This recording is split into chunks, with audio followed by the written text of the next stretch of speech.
Hold up. 3, 2, 1. Michael, Shawn, and the Takeover Legends, where the truth hurts, but also makes you laugh. Baby, tap in. Tap in. Don't never stop if you want to be on top. Yeah. Low waist, fat, baby, tap in. Oh, I'm going to tap in for sure. Tap in. Yeah. Good morning. Good morning.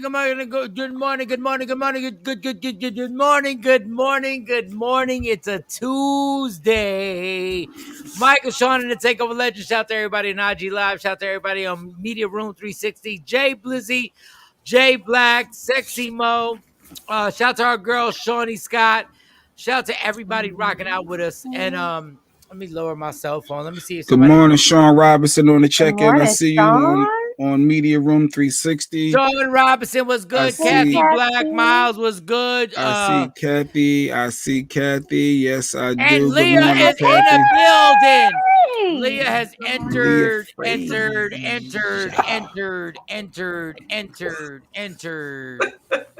We got two ovaries. We got 2 sets of ovaries. Yes. We got ovaries. Life is balanced. We got clitorises. We areolas.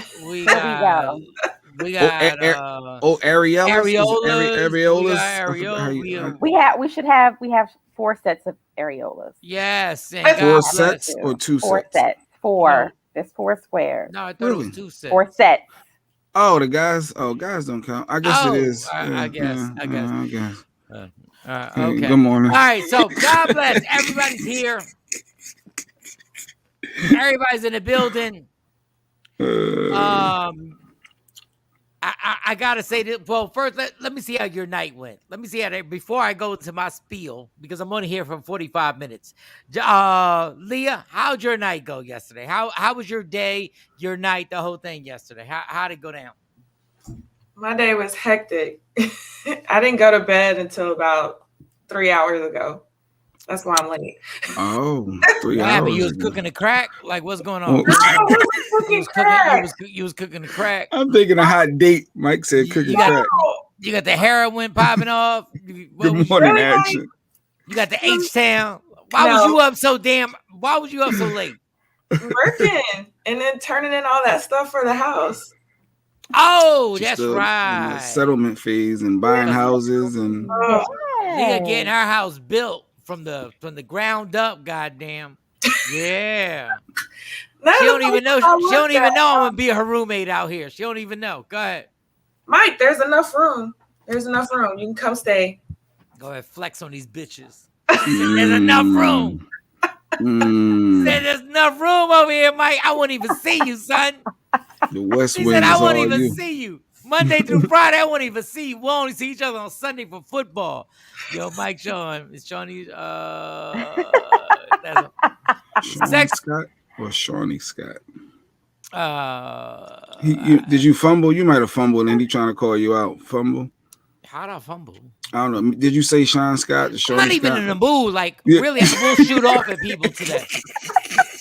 Like, I will shoot off. Like, he for got to real. catch a flight in a little bit. I'm going to catch a flight, but everybody can catch it. Like, I'm not in the mood for the bullshit. Like, I don't even know what you're talking about. Like, I was talking to Leah about her big home that she's building. Yes. I don't even know where you got this. Good morning. Sorry about the Raiders. F the Raiders. I saw the Raiders get beat down last night. I saw them get beat down by the LA Chargers. Shawn Robinson was good. Okay, Sexy Mo, how was your day last night? Well, I left my makeup in the hotel, so I'm fresh faced, nothing today, and lashes, everything. Left all of that in the hotel, and they said they can't find it. So anybody out there who wears makeup knows that it's pretty expensive. Was it the whole bag? The whole kit and caboodle, and they're saying it's not there. So I'm a little irked because I'm gonna have to go drop a nice bit of coin now back out. Start over.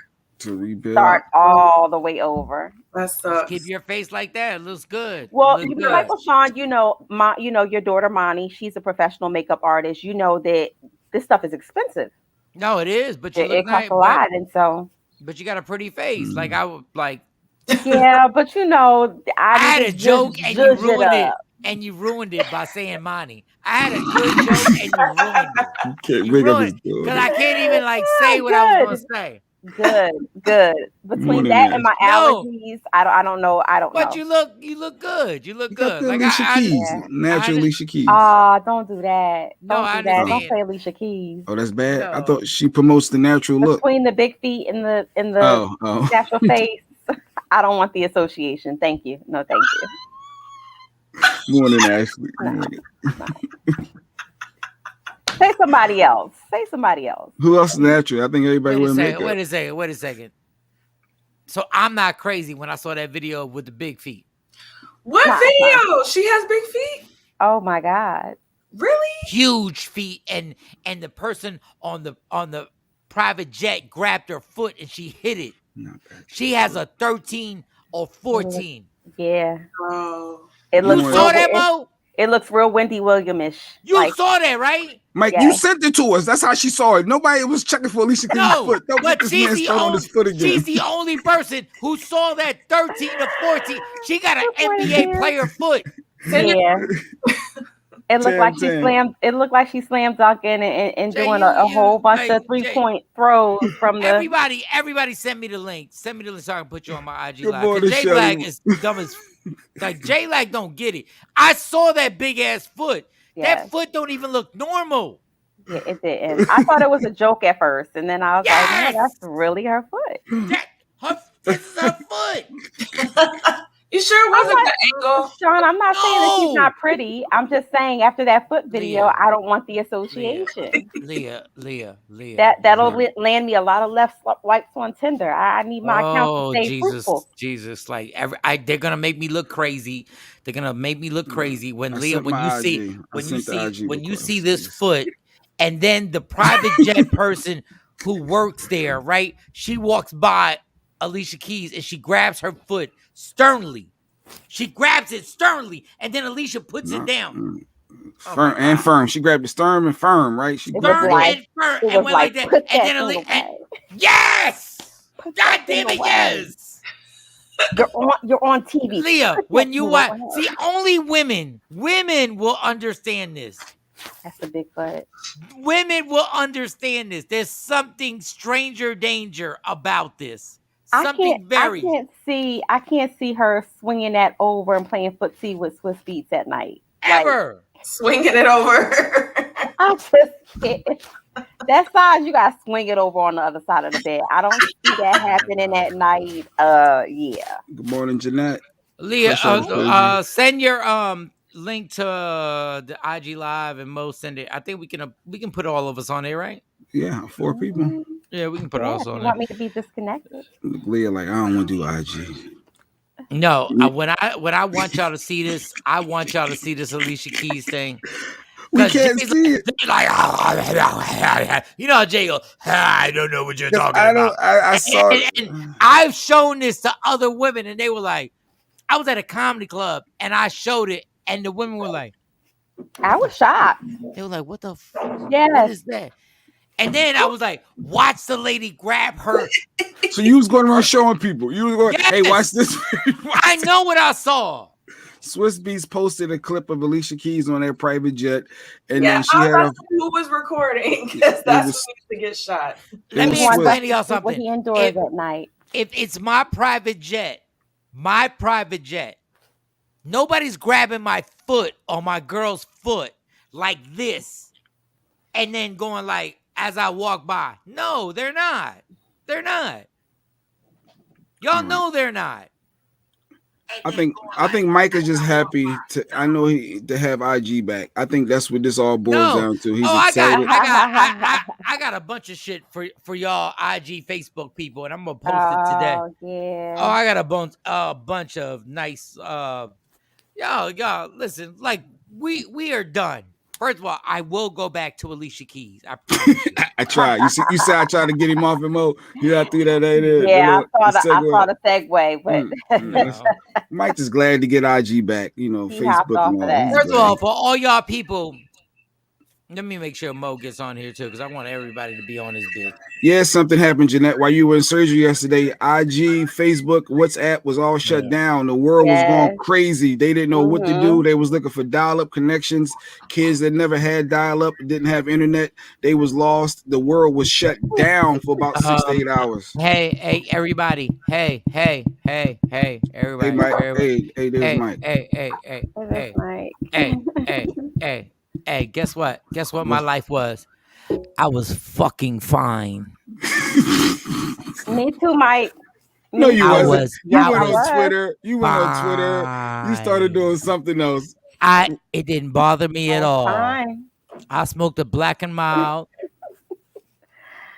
I was fine. Now, for all y'all people, and I'm going to post this today.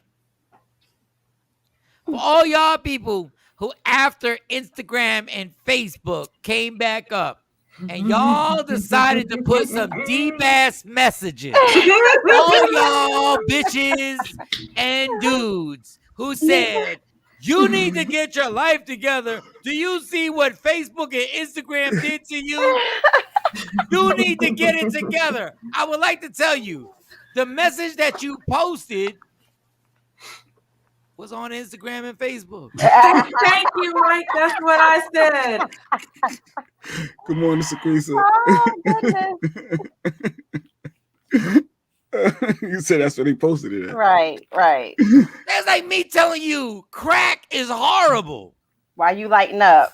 While I'm smoking a crack pipe and inhaling the crack. If y'all bitches and hoes and dudes don't shut the fuck up. He's at the heck up. He's at like 10 cuss words already, and we only 15 minutes in. They missed it. But you missed it, Mike. All the business coaches and all the social media people were sending emails. Like if your Instagram and Facebook went down and you don't have your business and your brand on other platforms, and then they started selling their services. Book a one-on-one call with me. I only have a couple left. I screenshotted all the emails and I unsubscribed to every single one of them. Did you see that? It was out of control. It was like money gouging. Money gouging at his best. Okay, here's my advice to those who got scared when Instagram and Facebook. Hold up. Everybody listen closely. This is my advice. Go ahead. Let me hear this. My advice. When Instagram and Facebook went down, my advice to you is go to fuck the work.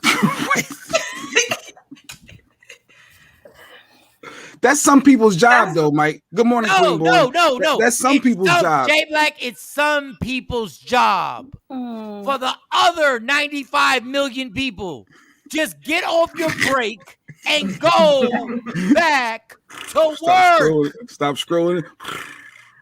You're like panic. Dude, you're in the stock room. Go back to the stock room. I didn't even know it was down until somebody texted me because I was working. Exactly. And Leah put her phone on do not disturb. Leah put hers on do not disturb in a minute. I sure do. So I was on the balcony smoking a Black and Mild, and I went to refresh, and I said, "Oh, something's wrong, not to refresh." So I was like, "Oh, damn! I gotta call this promoter to actually book this situation when I leave and come back." And then I said, "Oh, I gotta actually fight this credit situation where they said that I'm in collections," and I called that and disputed that and got that taken care of. And then I was like, "Oh, I also gotta figure out if I'm gonna refinance." I did a whole bunch of productive shit. Life having bastards. Listen. For 6 hours it went down. Literally, it did not affect my life at all. Some people can't live without it. I hated the people that as soon as it was back up was like, for all you people that was freaking out, here's what I was doing. And I had this and I had this going on. But I was like, but yet you still posted the moment it came back up. So aren't you just as guilty? Why are you trying to shame? This is what I'm talking about. Y'all are hoes. Y'all would literally like, what you need to do is get your life together. You gotta understand Instagram and Facebook. In my Batman voice, Instagram and Facebook have got you controlled. Bitch, you on here saying it again. Like, if y'all really want to be like free and go, don't give a fuck. Let me tell you what Facebook and Instagram and all the rest of these social media platforms would be scared to death if nobody had reacted. If everybody would have chilled, if everybody would have been like, okay. It's the same thing as when you break up with somebody and they don't answer your phone calls. You sick to your stomach. You stay sick to their stomach. You left me on red. You left me on red. Good morning, Kelly J. Oh, they hit you back like 2 days later. Oh, yo, my bad. I just saw this. On some casual shit. Yo, if America, just America, I can't speak for every other country. If America would have just chilled, if everybody would have gone about their business, it was 6 hours. 6. It wasn't even a work day. They say social media withdrawal because it's an addiction. If we would have just band together and if everybody would have been like, I'm talking about Muslims, Christians, homosexuals, heterosexuals. I'm talking about Klan members, white supremacy. I'm talking about if everybody would have just been like, don't panic. Don't panic. Don't panic. Just relax. Just go about your normal day. Go to the store. Go get some milk and eggs. I don't know why milk and eggs is always the answer. Just go get some milk and eggs and go get some bread and just relax. If everybody would have relaxed, all those social media platform owners, Mark Zuckerberg and the rest of them would have been like, it's Zuckerberger. Like Zuckerberg. Zuckerberg. They would have been like this. Boosty. Mike Zuckerberger. You bet. If you let Boosie stop messing with Boosie. But in real life, if we would have all just paused and be like, oh, okay, whenever y'all up, we'll be back. No, everybody literally panicked. Think about this. Everybody literally panicked that CNN, MSNBC, and Fox News had to put breaking news. That was national news. That was national news. National news. Social media is down. Here's my point to what I was texting you guys yesterday. Is like, if somebody was trying to prove that it's bad for you or whatever, all of these people that freaked out proved the demand of it, where it's not going to go anywhere because they charge. Could they start charging for that? You think people are charged? You pay subscriptions to have IG? I think they would. Because that might have been a sign, a test, and y'all failed miserably. Is it a demand for $9.99 a month for you to have IG? Oh yeah, they paid $10 a month for IG. Yeah, they need the hit. But my thing is like, Mike and how he states names has me weak. What names did I state names? I don't know. But Mark Zuckerberg. Oh yeah, but I mean, Zuckerberg. They said he lost $6 billion during the 6 hours. I'm like, dog, he's fine. They said he lost $6 billion. Oh, the ads and the sponsors and the stuff that everybody the clickbaits and all that stuff. I think they did it on purpose. Absolutely did it on purpose. After the 60 Minutes interview was aired and the whistleblower was on there. And the funny thing was, so I had the whistleblower on 60 Minutes. And I was looking on my phone. So I went to the barbershop to get a haircut. Mm-hmm. And I didn't know how serious it was till all the barbers were looking at their phone and saying, I can't refresh my Instagram or Facebook.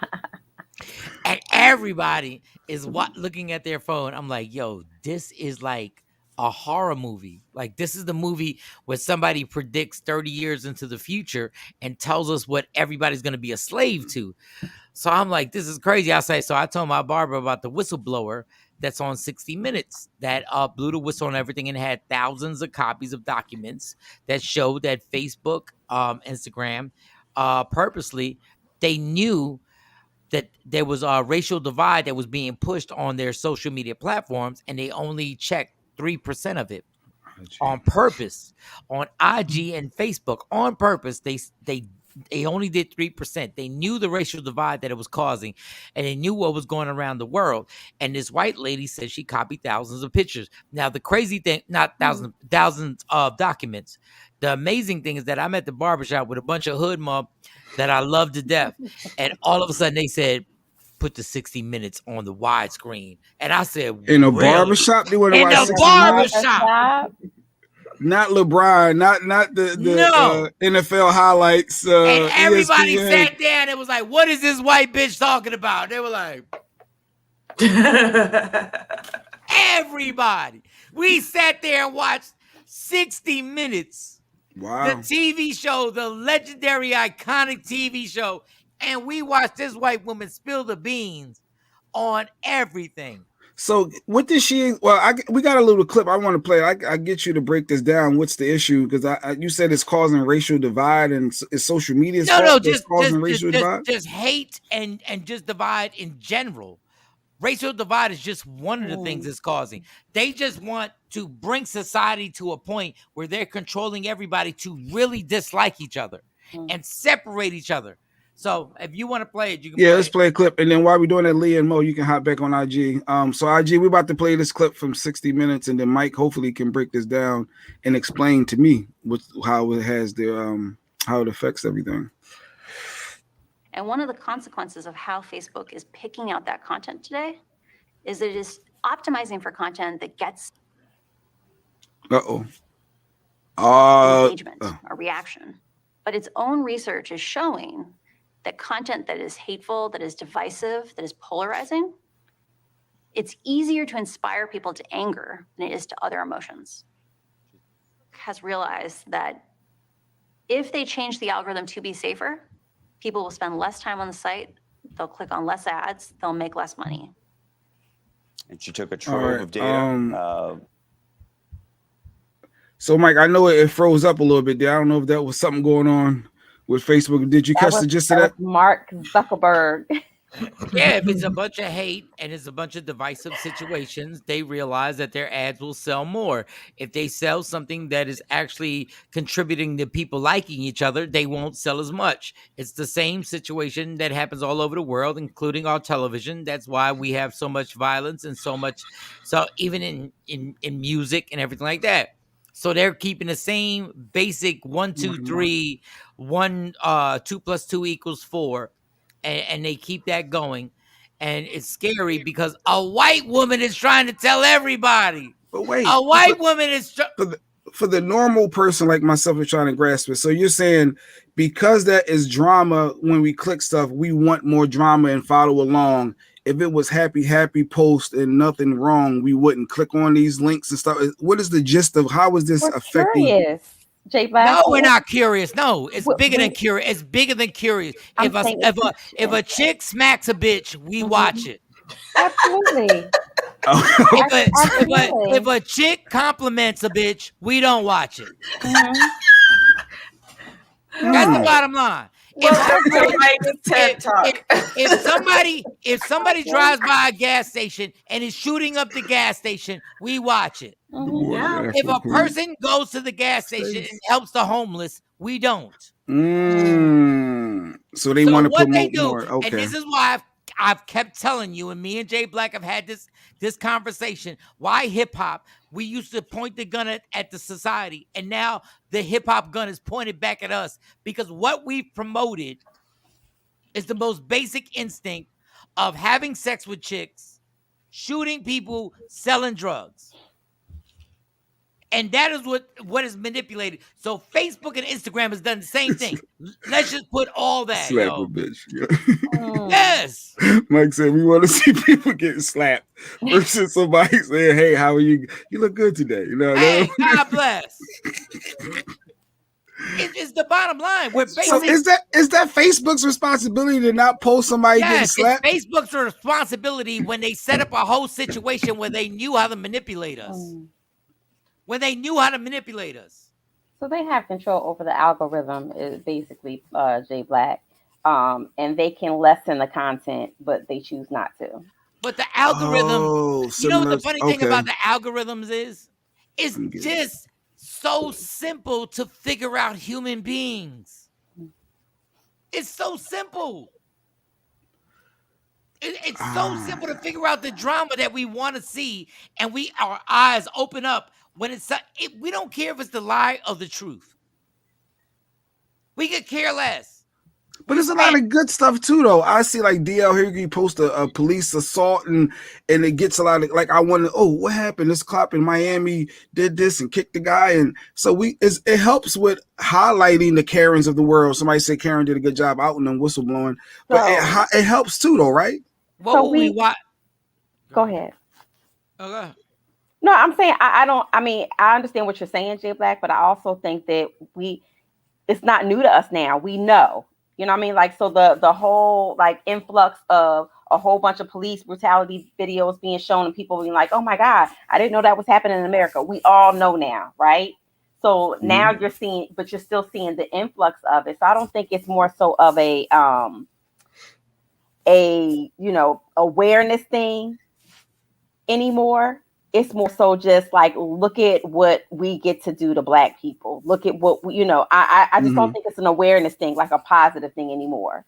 And it's been proven that it's traumatizing and re-traumatizing to people, but yet it still keeps falling down our feeds. And so it goes back to saying that they do have a level of control to kind of dial that down, and they choose not to because it's what gets the conversation going. The same argument I had when people were trying to petition Kevin Samuels off the internet. I was like, they're never going to get rid of Kevin Samuels. He brings the views. He brings the engagement. The main point of social media is keeping people on the platform. So if you're the king or the queen of keeping people watching all those stories and getting them sucked into the tunnel for 3 or 4 hours, they're going to do whatever it takes to keep you on and pay you money. So they're never going to get rid of Kevin Samuels, no matter how much y'all petition, because the man keeps people sucked into the platform for hours. YouTube, Instagram, they're not getting rid of him, no matter what kind of hateful content he puts out. So, but that whistleblower is saying that as part of the insurrection, January 6th, Facebook knew about this and could have stopped a lot of those hate messages and chose not to. And I think Facebook is saying that, no, that's not true.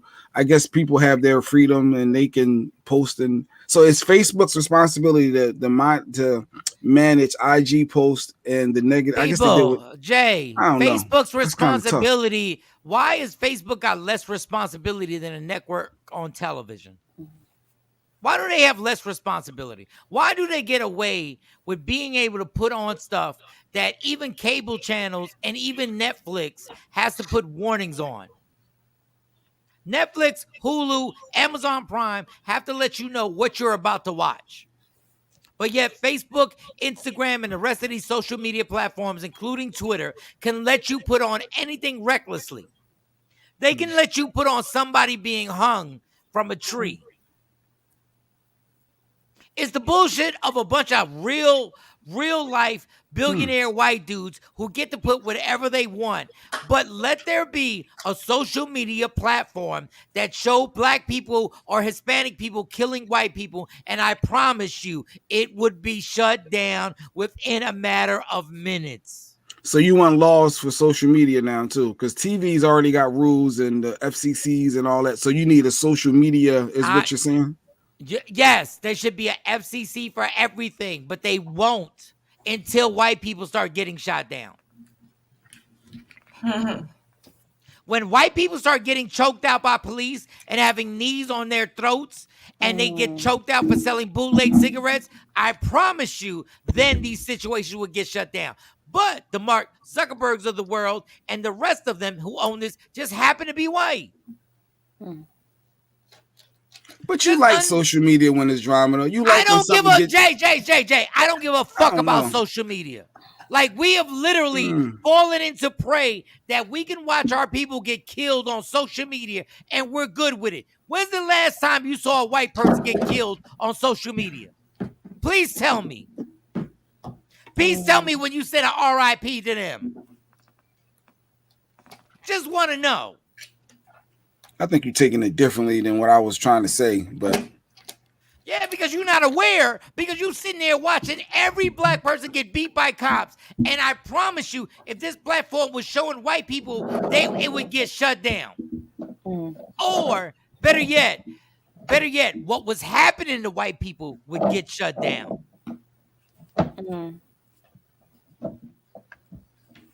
Well, some of the problem is that there's not enough legislature surrounding social media and around like things that go on the internet, and like it is for like mainstream television. So that's why they get away with a lot more. And I just want to say this: if we're not gonna regulate it, then why are you regulating Lil Bootsy? Like either you're gonna let everybody do what they do, or you gonna stop shutting down people's pages for putting political views. Well, Lil Bootsy only wanted to have you put your shit on, put your pee on live. I give you $1,000. Not even Lil Bootsy. I just want to bring up Lil Bootsy, but my thing is like people against the vaccination shut down. Right.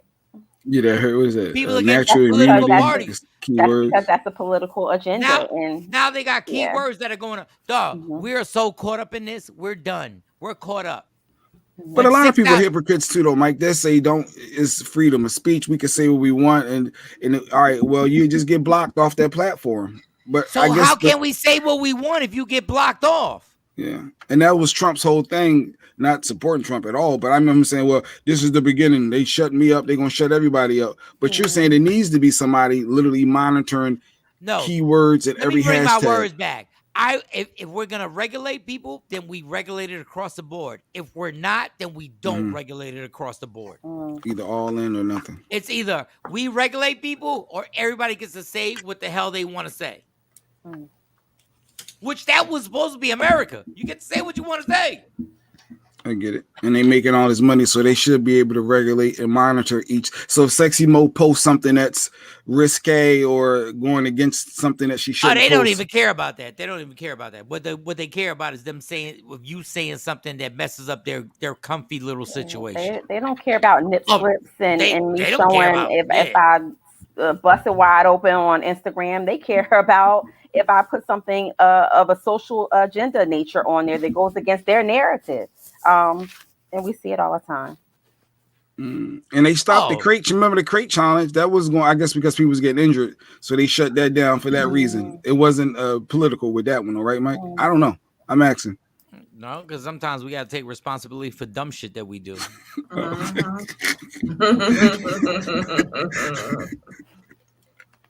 So sometimes every hood activity shouldn't be praised, and sometimes we got to be like, dog, like enough. Like, what are we doing here? Like, what are we doing? Like, really? We're gonna do crate challenges? So they're saying it was just a coincidence that it was the whistleblower spoke out Sunday night, and then everybody's situation was shut down Monday morning. Read the Snowden book. It's the same exact thing that happened with Snowden. Do you understand that Snowden blew the whistle on this entire country and this country did nothing because they can't F with him right now? He's either in China or Russia. Nobody even knows. Just read the book. He did the same thing.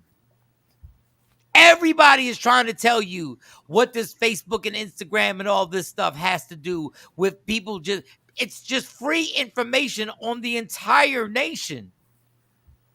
On the entire nation. Face recognition, and they'll be like, oh, that's a conspiracy. Dog, they have look, I have nothing to hide.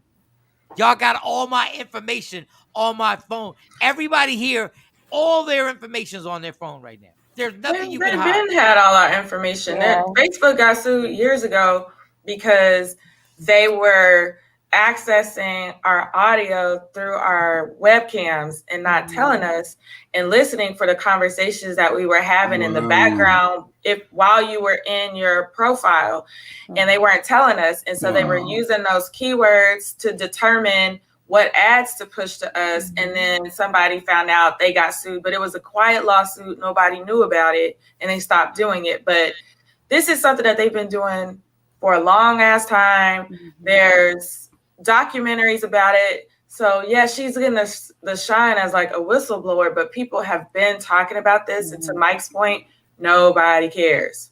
So that's true. Because I know I talking to my wife, we're talking about Bob's Furniture, and all of a sudden I open my phone up, there's a Bob's ad. So that's still happening now. So that's true.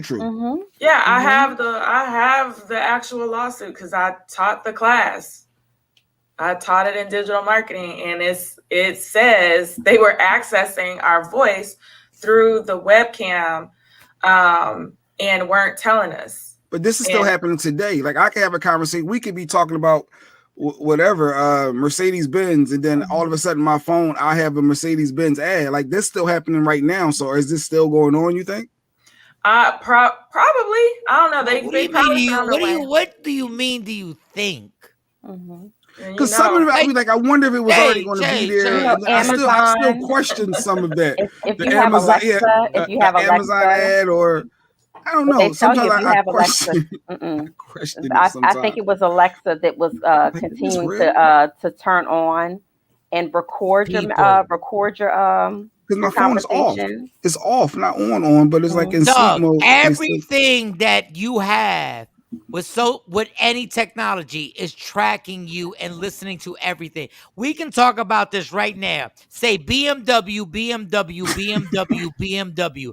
I promise, I've done this exercise. It comes up.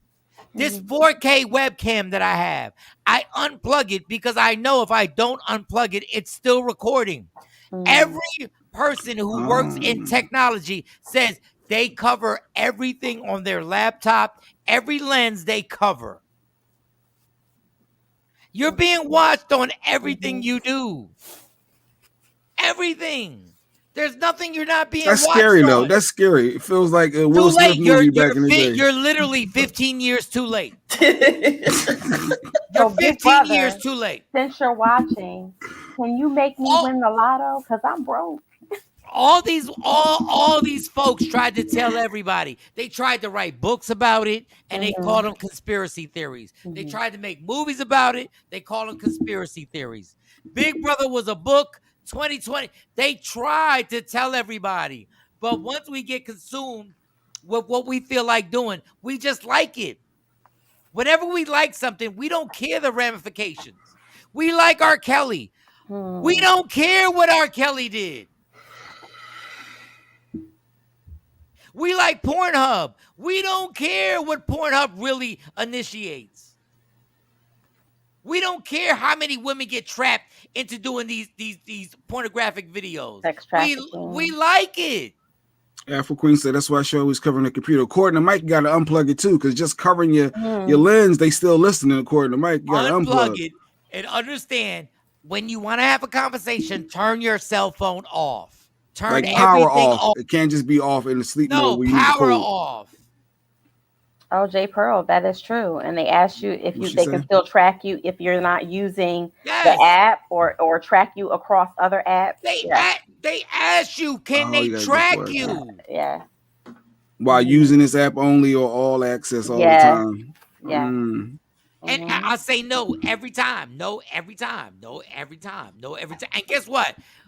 All that is a great way of them being able to escape responsibility. When I say no, do you really think they already have the access to ask me the question? They already have the access to ask me the question, which means they know where I'm at when they ask the question. So what do you do though? You can't avoid this. This where like if y'all says we're 15 years too late, we're screwed, right? It's not you. What? There are people who are not on social media at all, who have no digital footprint at all. And they are making it illegal for people to be off the grid. They're making it. You literally, there are white people right now who are spending a big amount of money to be off the grid. Yeah, There's a enemy of the whole state. That's it. subculture where people are spending thousands of dollars, like $50,000, $100,000 to get off the grid for like 6 months at a time. Yeah, the Will Smith, enemy of the state. Dog, every Hollywood movie just dictates to us what's happening. It's crazy, but just enjoy your life. So she's blowing the whistle. Karen is blowing. They calling her Karen. She blew the whistle. And stop calling her Karen, because Karen just makes her such a basic bitch. Like, stop. Stop bringing her down. Like, she that needs woman to go into witness protection. Right. I think she's the meeting same with Congress today. technology is light bulbs in stores that can blue to your phone. And listen, man. Listen, enjoy your life. Just enjoy. Just be productive and try and find happiness, because there's no way to figure this out anymore. They got us. Because you hooked on your phone, you hooked on social media. They got us. Can you really go a full day without your phone and social media? J Black more Dog, those 6 hours, I realized. I was unbothered. Yeah, y'all ain't getting allegedly today. But unfortunately, the only way you could communicate with somebody is by using that cell phone to call somebody. So they got us on every level. Every level they got us. Stacey can't go without her phone, she said, not for 24 hours. Appreciate you being honest. Yeah, it's freeing for somebody who has their phone in their hand all day. It's freeing. But the only not problem to have to answer email, not to have to go on social media, not like nothing. I loved it. But it's great. But then the only problem is then you went to go get a cup of coffee and you swiped your debit card and they knew where you were at. That's true. So you one of them cash only, no phones? No, I'm not. No, that's true. I know you're not because you going over it, but that's some people. I use my Apple Pay. I use my Apple Pay every time I go to Starbucks, or I'll use one of these apps just to boom, hit it, so I don't have to dig in my pocketbook for money or cards. So you're right. So they got us tracked down, basic to the second, yo. But it would have been great if we just. I still have a landline. Queenborn said she got a landline. I guarantee a lot of people don't know what. Younger, not our people watching, don't know what a landline is. You got a phone in your house? Actually, I still have a phone here, and I disconnected it. You got a landline? Yeah, but I disconnected it recently when I got rid of cable. I disconnected it, but I still have a cordless. I still got a cordless phone. I was off social media for a full year when I was in clinicals, and coming back to social media, I'm more so like, I don't need it. Yeah, it's 2 hours of Stacey's minimum, maximum that she can do without her phone for IG and social media. 2 hours. So hopefully you were all right, Stacey, after yesterday. All right, y'all. Y'all got a flight. He got y'all got guests that are coming on. Shout to Leah. Shout to Mo's here, and thank you, Leah, for coming on here. You got Jay Black to lead the show. Well, whoever leads the show. Leah's lead the show. Leah can lead the show. Go ahead. Mo can lead the show. Whoever wants to lead the goddamn show. All I know is I'll be back. I'll be back tomorrow morning. Who y'all got on the show coming up? So Dave Anderson, the business bully, is coming up in about 10 minutes as well. Leah it's breast cancer awareness month. So we want to shed some insight. So Leah has a guest coming up to shed a little. Oh my gosh! No, men have to get their breast checked too. Yeah, well, you do have to get your breast checked. Yeah, no, we don't. Breast cancer for men get breast cancer too, Jay Black. They do. Men get breast cancer, and some. Mike, you get your breast checked. You're supposed to get them checked. I never got them. I mean, I think I got them checked by mistake one time. And some women that have breast cancer, sometimes they get a mastectomy. They won't have areolas anymore. Mm-hmm. They get removed. Mm-hmm. Like I get my breast checked every 6 months. I have to get a 4D, 3D scan every 6 months because I have dense breast tissue. Yeah, and it's crazy because I got the 4D machine in my house. I keep wondering why you're like spending so much money. I just got the 4D machine. It was amazing. Don't go to the doctor. Go to Michael Shawn's apartment. He will make sure I got the 4D machine. I got the 3D machine. It's crazy. Like I got it all shut down. But Jay Black, you're a caveman. Anyway, I'm not a caveman. I ain't no guy supposed to. I ain't never been to a doctor and say, "Hey, I'm here to get my breast exam." When you get your and you don't do it either, obviously. Get your prostate no, Jay, checked, you don't get nothing checked checked. unless you have a sharp pain in your heart. You get nothing checked. And which that just be gas half the time. It just be gas pains. Gas pains me feel like heart attacks. Like, what's that? That's the only time I get nervous. Them heart shooting. What's that? What's going on? But yeah, no, guys, I never even heard of this. So I'll be interested if she talk about guys getting breast. Wow, I'm late to the game if that's the case. You haven't even got your prostate checked. Nah, it's a violation. It's a violation. Jay Black. We'll talk more about that. I guess maybe when I hit 50, I'll consider it. I heard 50 is the age for Black people. Why are you waiting? Why are you waiting? Yeah. You're supposed to do preventative. Yes, not when it happens and you want to take care of it, Jay Black. Because Jay Black literally is a 65-year-old Black man. I'm gonna have to talk to Lady Q. Jay Black is a 65-year-old Black man. Jay Black is so caught up in homophobia that hey, Jay Black, it's a finger in your butt. Like, I mean, and it's a medical procedure. It's not. Do you like, think you're really helping with that, Mo? Do you really think you're? We helping get it too. Our exams. I mean, if I gotta have a man all up in my, but JJ. Oh God. I got checked. They just slipped it right in. In and out. First of all, the sound between the sound effects from Leah in and out and Mo sticking fingers. Do you really think that's helping? That's not helping. He's never gonna get it. He's never gonna get his prostate checked now. I'm just saying. Y'all don't know the word. Just relax. He's never getting it checked. Oh, geez. Let it happen. Oh my God, he's never gonna get it checked. It's a simple procedure. They don't have to put you to sleep, Jay Black. They lubricate. You will be fine. You need to go get that done. Oh, well, this is not about me. It's about more so female breast cancer awareness month. Yes, but conversation. But it also extends into men having the conversation across the board. Because and if you notice, some men who got middies who have a lot of breast tissue, they're more prone to possibly having have a higher risk for. Yeah, Jesus, put that arm up. I'm good. Put it up, Jay. First of all, start rubbing, and then what I do? Rub in a circular motion. Yeah. Make your way around the whole breast. I did a breast exam live. I'm good. See, I don't feel nothing. I'm supposed to feel something wrong, right? No, all the way around. All the way around. Because the women want you to be a Lifetime movie when they go like, and they rub and they go. A Lifetime movie. And then the dramatic music comes on, and they're like, and they gotta call their girlfriends. I felt something.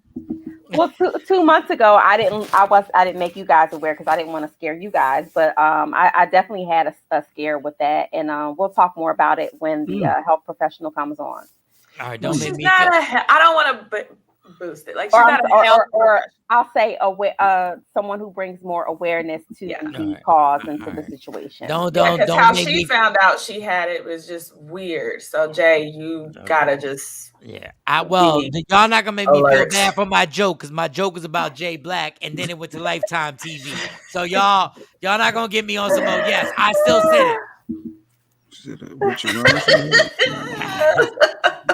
Oh fuck. It was a joke about Jay. It started off with Jay. Jay Black gonna be in the bed asking Lady Q, you feel that? I think I need to go get that checked out. You can lay down and give yourself a breast examination. Yes. All right, whatever. Yes. Okay. All right, y'all. We'll do it. All right. I gotta go. Or in the shower. Everybody enjoy your time. Quick break. We'll be back while Mike hops on the flight. I won't be back. So y'all have a good time. Y'all enjoy yourselves. Y'all rub your titties. And if you love hip hop, like just do everything you gotta do. Y'all enjoy yourselves. The bully will be on here. Yeah. Y'all have a great time. And all right, it's Michael Shawn and Takeover. Be safe, Mike. Bye, Yes. Thank you. We'll be Yeah, right y'all. What up, y'all? It's Michael Shawn from Michael Shawn and the Takeover Legends. And just in case you missed the show, check this out. Jay, to your point, like I do feel like being on the other side where I've actually been the one that like looked out for men or like had more money. I've been there. I've been in both situations. I encourage women to like don't be in that position where you just you relinquish a lot of power when you just let someone take care of everything. Mm-hmm. And when I was with someone that was really wealthy, I felt like insecure. How wealthy? Well, Claudia, how wealthy? When you say wealthy, how wealthy are we talking? He wasn't as wealthy as I could have gotten had I had better vagina management. I should have. Yeah. I should have shot higher. I was like, oh wait, net worth wise, what do you think the net worth? Was it like? What did he get to? Because you look like from a distance, and I know you're in a very serious relationship. So tell him I don't mean any disrespect. Up, KJ? Like KJ, like I understand. Like I'm not saying it's just because you're on the show. It's $50 million vagina. I think you could have caught somebody worth $50 million. But what was he worth? What was he worth that you gave the vagina up for? Just a few million, whatever. Not. I definitely turned down a lot of your favorites, and I don't know what the fuck I was thinking. Your favorites, listen, your favorites. I'm talking the mic. All the athletes that hit on me were the top tier. All the football players were the ones that were at the that had rings. Like I was like, no, I was on that cute shit when I was younger. Oh, he's not that cute. And when you get older, you value different things like power, respect, and all those things. That's how these beautiful women end up with these broke ass personal trainers that be blowing their backs out. That's why I was with a fine ass guy that couldn't get a part as a monkey in a movie. And Exactly. What the fuck were you doing, Claudia? And let me tell you, at the time that was happening, I'll tell y'all off camera who was hollering at me, who's a very married rapper now. At the time, and I remember he had his people track me down.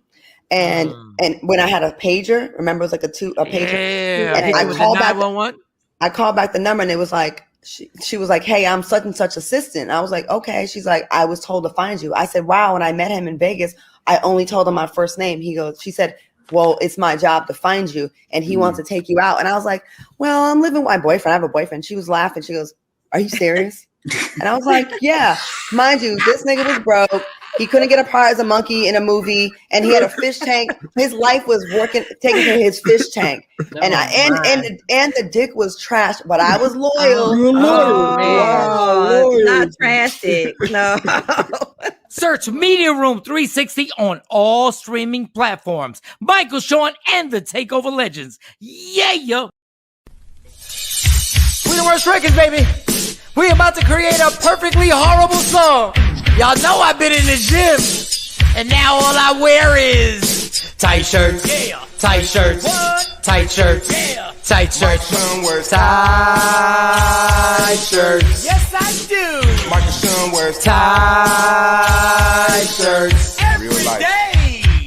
I wear tight shirts because I'm working out some. And if I wear the right size, you won't see none of my little cuts in my arms or whatever. Short sleeve tight shirts in any type of weather. People talking trans when they see me in the street. Your shirt's so tight, we can see your heartbeat. Man, clown me if you want, I'm sticking to my guns. And when the summer comes, it's gonna be fun. You can crack jokes and treat me like a jerk, but one day you'll see my six-pack right through my shirt. And even if I wanted to, I just can't stop. I just might rock an Ezekiel crop top. Whoa. What? Did I take it too far? What? Yes. Whatever.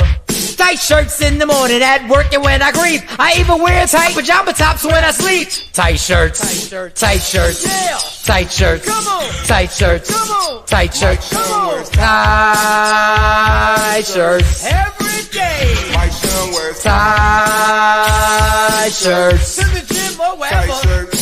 Tight shirts, tight shirts, tight shirts, tight shirts, Michael Shawn and We the Worst Records, Pluto, Aristotle, and P Skills have just destroyed or created another perfectly horrible song.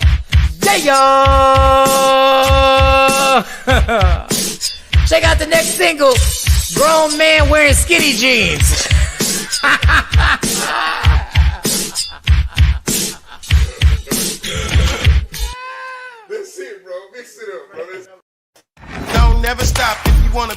job, yeah.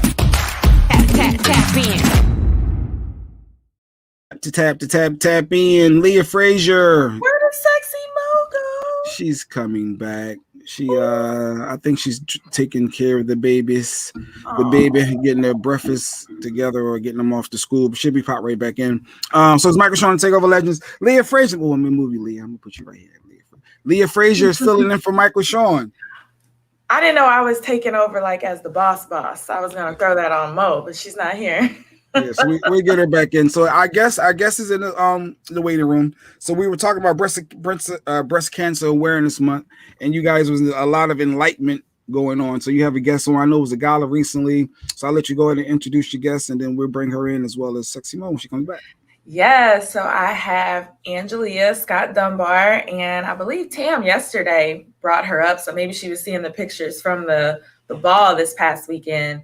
But Angelia has an incredible story. I mean, not only did she have a bout with breast cancer and made it through that, but she has an incredible story of, being kidnapped, and she was beaten. Kidnapped? Kidnapped. Wow. Like the person was trying to like offer and was beaten really bad. A relationship? It was a relationship? Yeah, it was a domestic situation. Okay. And she was left temporarily blinded. And then, she survives that. And then much later ends up getting breast cancer. And then, she recovers through that. And so she has an incredible nonprofit called My Story, Our Journey, where, she's not afraid to tell her story and say, these terrible, terrible things happened to me, and here's how I survived. And so her gala honored other survivors in the Dallas-Fort Worth Metroplex this past weekend, and it was powerful. Like, I was working the event, and I was very much into it because you realize that we think that we go through so much, and then you hear somebody else's story, and you're like, wow. I ain't been through nothing. I ain't been through nothing, or I don't know if I could have made it through that. So it's so wonderful. But yeah, she could tell us all about her breast cancer journey. And I think even the way, like, to your point, Jay, the way that she found out she had it was just like, it could happen to any of us. All right. So let's bring her in. Good morning. Good morning. Good morning. She's trying to get, she can't hear us. So she's trying to get it all loaded up. Let us know when you can hear us, Angelia. Man, because that's the story. Kidnapped, can't oof. But hey, it's life. These are the challenges we're thrown. Jay's like, kidnapped. It's life. It's life sometimes. Sometimes not normal. Some relationships. No, I'm not saying it's normal. No, I'm just saying, like, relationships can get tricky. I wonder if there was red flags and signs, because it ain't. I don't think it's just one day. Then the next day you kidnapped. I think there was there signs, and that's interesting to me.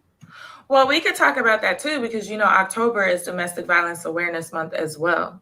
So it's a 2-for-1 deal that we're getting with Angelia. But like, yeah, when I got to know her, I was like, dang, I ain't really been through it. I thought I had, but she's been through it, and one of the sweetest people that I've met so far.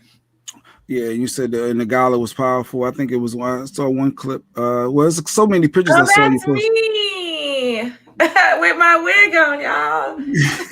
I slapped that wig on real quick. When I clean up, I try to clean up. Even if I was, like I said, I was working the event. I do publicity and PR, and so I was running around like crazy, but I did it all in my heels, so I was cute. But that's Angelia and I at Survivor's Ball. Nice. Her ball.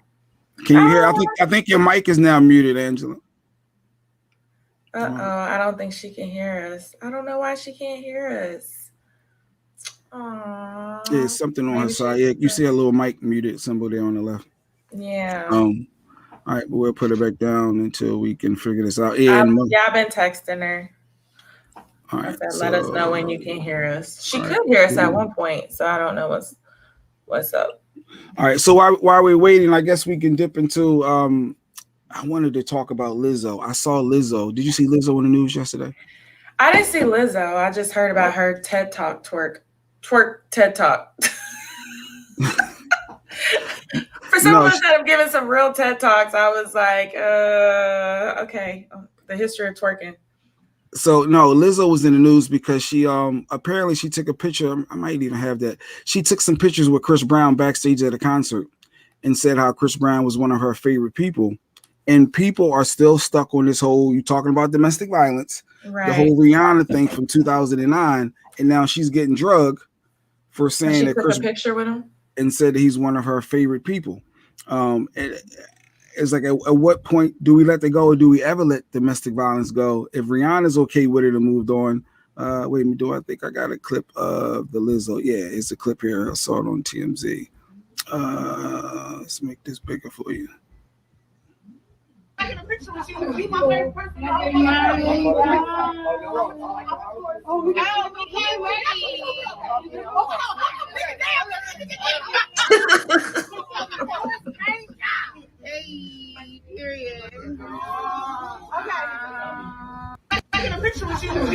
person. So you heard she said, "Cause you're my favorite person," and she took that picture, and of course the world is buzzing.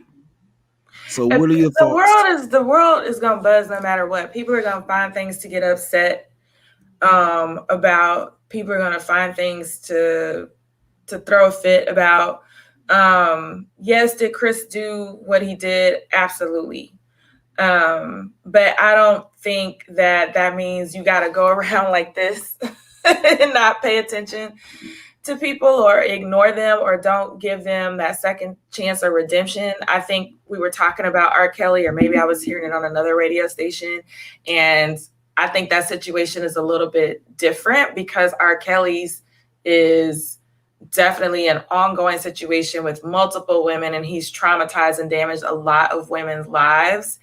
And I think we have two very different sets of circumstances. Like, people are gonna find whatever they want to complain about on the internet. Yeah, Lizzo said Chris Brown is their favorite person in the world. I think she was exaggerating. Well, you meet people. Oh, I'm a fan. You're one of my favorite people. I guess it was one of them. One of the moments she's meeting somebody that she's not, enjoy watching and perform. So I don't know if it was literally her favorite person, but the fact that she even showed that love is what people have a concern with. Like, even reading some of those comments, Izzo is being excited to meet Chris Brown as he, and that ruined their day. Well, you got bigger issues. If Lizzo saying Chris Brown is her favorite person ruined your day, your entire day, we need to prioritize our days, because that's a bit much. But some of these comments I thought was a little over the top. It's very over the top. I'm a person that I believe in people going and getting the healing that they need. I don't know if Chris Brown is doing the work or not, but I'm not going to keep recategorizing him as, a domestic abuser if in fact he's trying to heal from that process or do the work it takes to figure out, why he reacted in the way that he did towards Rihanna. And I think it came out too that Rihanna had done some things as well, not to, downplay. Don't you say that. No. Rihanna started it. Ooh. No. I didn't say she started it. I know, you're doing what you do to Mike. You can't do that to me. No. I'm not saying she deserved it, and I'm not saying that she started it. What I'm saying is that Rihanna had come out, or it came out at some point too, that she had done some things to him as well. So both of them, you know what I mean? Mm-hmm. And I just don't believe that we give people enough credit if they're trying to heal, or we keep them in that box of past mistakes. And Rihanna's moved on. She's fine. But then they started dating again after that too. Yeah, they started to see. They were caught at like a mansion, and she was in the pool, and people were like, "Oh, did they get back together again?" Can you hear us, Angelia? Yes, I can now. Can you turn your phone sideways? Can you turn your phone sideways? This way, Angelia? There you go. There we go. Yes. There we go. Beautiful. Sorry, guys. Hi. Good morning. Good morning. So we were talking about breast cancer awareness. I guess I want to get into some domestic. Right now, we're just talking about Chris Brown. So, what are your thoughts of? Is the world should just move on from this whole Rihanna thing, or we still want to hold Chris to that same standard of nope? Once you hit her, you're always going to be a problem. I would move on because we've all made mistakes. We all have things in our past we're not proud of, but we know the victory's in front of us. And so if we continue to look back, we're always going to be stuck, which means no one can come out and say, hey, I messed up, but there's a chance for me to turn it around. Thank you. We're on the same team. Same team. All right, so now let's get to some talk, Leah. Let's talk about breast cancer awareness and I guess why is it important and the self-exam. Like real talk, my wife literally yesterday I walked by and I saw her in the mirror, arm in the air, filling herself up is what I thought was going on. I didn't know what was going on. I swear I did. I had no idea. I said, "What are you doing?" And she said, "No, I'm just feeling around, making sure there's nothing there." And she do it all the time apparently. And that's the first time I walked in on her doing it. So talk about it. Why is it important? And let's break it down. It's important because we have to know our body. And there's so many times that you're going to come in contact with things within your body that it's going to be too late to get to the doctor to find out if you hadn't noticed it previously. So the exams are something that we have to do on a regular basis. Even in during the exams, I never noticed I had a lump until it was forced out by hitting a haunted house. When I was in a haunted house, I hit a wall, and that's when my knot popped out. So just imagine had I ignored it and not went to get it checked out, I wouldn't be talking to you today. And we were even telling them too, Angelia, that it's not just for women. Men need to go get checked out as well. He was like, "Oh, I've got to do breast exams." I never did it before. Yeah, Matthew Knowles had cancer. Remember, he had breast cancer. Who had it? Matthew Knowles, Beyonce's father. Oh, Beyonce's daddy. Mm-hmm. So for guys, is it like what am I? I'm feeling for a lump. I'm feeling like what am I feeling for? Like for me. Because I'm not into all this stuff. So she said, put my arm in the air and I feel around in a circle. So any lumps, any marks? You're feeling for a knot. Anything that's uncommon. So you can tell fatty tissue because it'll kind of move with you. But if you rub something and it's not moving and it's hardening, then you know you need to get it checked out. Yeah, like that. Just do all that. Do all that right there. Get the feeling. Yeah, I don't know. I feel weird. I'm just being honest. I feel weird. So I can go to a doctor though, and then they can check me, or is it just more self-exam? Like, is that something that's recommended for guys? You think? I would personally say do it because we're finding out now it's becoming more common in men. So I would definitely get it checked out. Do it on a regular basis yourself. But if you find anything that's hurting for a long period of time up under your arms where your lymph nodes are, I would definitely start checking some things out and having the doctor examine me. It's preventative, Jay. We talked about this. It's preventative. And what is a lymph node? You said below my lymph node. No. Lymph nodes. Lymph nodes. Thank you, Mo. I'm sorry. Leah, Mo, y'all got this. This is not I had to come back. I was hearing it all throughout my surround sound, and I said, "Let me get back to my station, please." Because Jay is gonna mess it up. You want to talk about child support, football? I got certain things that I love talking about, and I feel like I'm skillful in. But breast cancer awareness is not it. But go ahead, Mo. What question? No, but so, yeah, because Jay Black, but the scare is not just for women; it's also for men. And so this is something that I want you to take very serious, especially with your age, your love for bacon. Age. And these are factors that contribute to turning on that cancer gene, right? So you want to make sure that you're eating healthy, cut back on some of that bacon, and then also, like Leah said, preventive care. Make sure you go to the doctor, homie. Yes. So bacon affects cancer, you sound? That's what you said? It is a contributing factor to turning on the cancer gene. Yes, it is. Foods like that. I just think, and to Angelia, when you were diagnosed, as far as what you were putting on your body, talk to us a little bit about what the doctors, because I know I've had friends that have had breast cancer. They couldn't do certain lotions anymore. They went to more natural, like essential oils for fragrances. So talk to us a little bit about what did that look like for you once you were diagnosed, and even now? When I got diagnosed, it was painful because there were certain things you're not supposed to do. And then you couldn't wear certain deodorants because that could cause other issues. After going through the cancer, the losing of your hair, your strength in your body from the chemotherapy, having neuropathy. There's so many things you have to regain use of, but at the same time, it's never the way it used to be. So you have to accept your new normal and just realize I'm going to be okay this way, but I'm still here to do something great. And, even now I'm still limited in my mobility to certain things, but I don't let other people know that. There's a lot of times I have chemotherapy brain, which is fog brain, where I can't remember what I was getting ready to say or the words I used to know. But I just go out in life and be the best person I'm supposed to be and just take the strengths I do know that I have and push through it. Wow. There were certain things that I didn't even realize years ago, like that chemotherapy, not only was it loss of hair like on the head, but you guys, some people lose their entire eyebrows. And so I was repping a med spa, and part of our give back was microblading eyebrows on women who had suffered from breast cancer or any type of cancer and lost their eyebrows, and doing lash extensions for those who lost their lashes and their lashes won't grow back. Yeah, I don't have any eyebrows. I have very limited eyelashes, like maybe 2 or 3. Where I had the chemotherapy, there's no hair under my arm. My other arm didn't grow back hair. My body already has any hair, and only a portion of hair on my head grew back.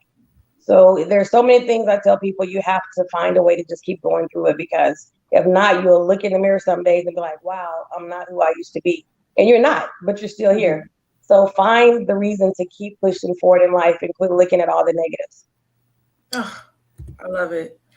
You have such a good outlook. Tell people, I want people to know more of your story outside of the breast cancer part, because the breast cancer was like, that came later. Right. Like you went through it.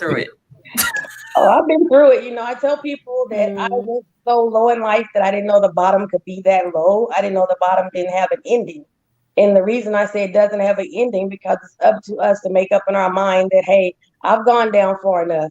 Let me start looking up to see how I'm going to come out on top, and take everything that was affecting me to go low and just start building myself back up off of those events. I was kidnapped, left temporarily blinded, beaten to a pulp. Didn't know if I was going to make it, taken from North Dallas to South Dallas, drugged through a field, put in an abandoned house where they were searching for a gun to kill me. I escaped, and when I fell, I got up and I couldn't see. And I was like, God, you got to save me. My son was, I think, like 3 years old at the time. And going through that, I was able to get back, on my feet, keep things moving. He had called and reported me missing to the police, called my parents in Arkansas, said I was missing. And he knew I wasn't missing, but it was his way of staging to kill me. And so every time something happened, I had to rely heavily on my faith and say, I'm going to make it, and if I didn't, I would have succumbed to everything he was doing, which was one, basically controlling me and killing me. But God said, no, I have something greater for you. I went through a divorce twice. I was in real estate. I'm still in real estate. I lost everything I own. And I recorded, at the same time, I'm going through a divorce. I'm losing everything I own. I'm losing my dream home. I'm also losing a car, having it repossessed. The market crashed. There's no money. But I never lost my faith. And because of my faith, I'm able to keep going, trying to change the world by one person at a time, reaching back and telling them I'm just like you. And guys, we all can come together and do something great, because life happens to everybody. And another one of my favorite shows I watch is Fatal Attraction. Is the show, and it is a lot dealing with relationships and when you say kidnapping, and I wonder, because a lot when I watch those shows, is usually key red flags and signs in that relationship before it gets to that point. Were there any that you noticed that you may have ignored, thinking back on it now, with the the kidnapping and domestic violence?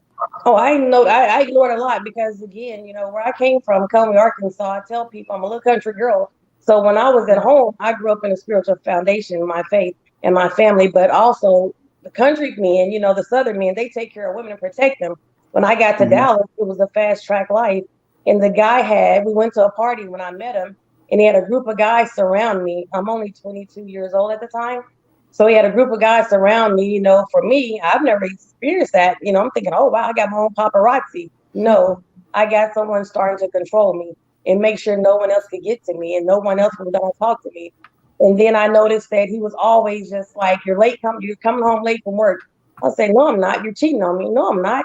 And I didn't think he was serious, but he was serious. He started doing things, clocking me, saying that I was having an affair. And I worked for social service at the time. I was 2 minutes late with the client wrapping up for the day. Couldn't kick him out at 5. So by the time I got home, I was 5 minutes off track. That was a sign. He started saying he was picking up my underwear, saying I had to be having an affair, once I took them off. And he was crazy. I had a car wreck. He knew every single piece of clothing I had on that day, and called my aunt and told her I was missing, that I left him. And she was like, what do you mean? He said she has this out of the closet. My aunt says, no, I told her to dress up to feel good about herself. And so many things he did that was just uncontrolling to the mind for someone who's never experienced that, and you don't know really how to handle it.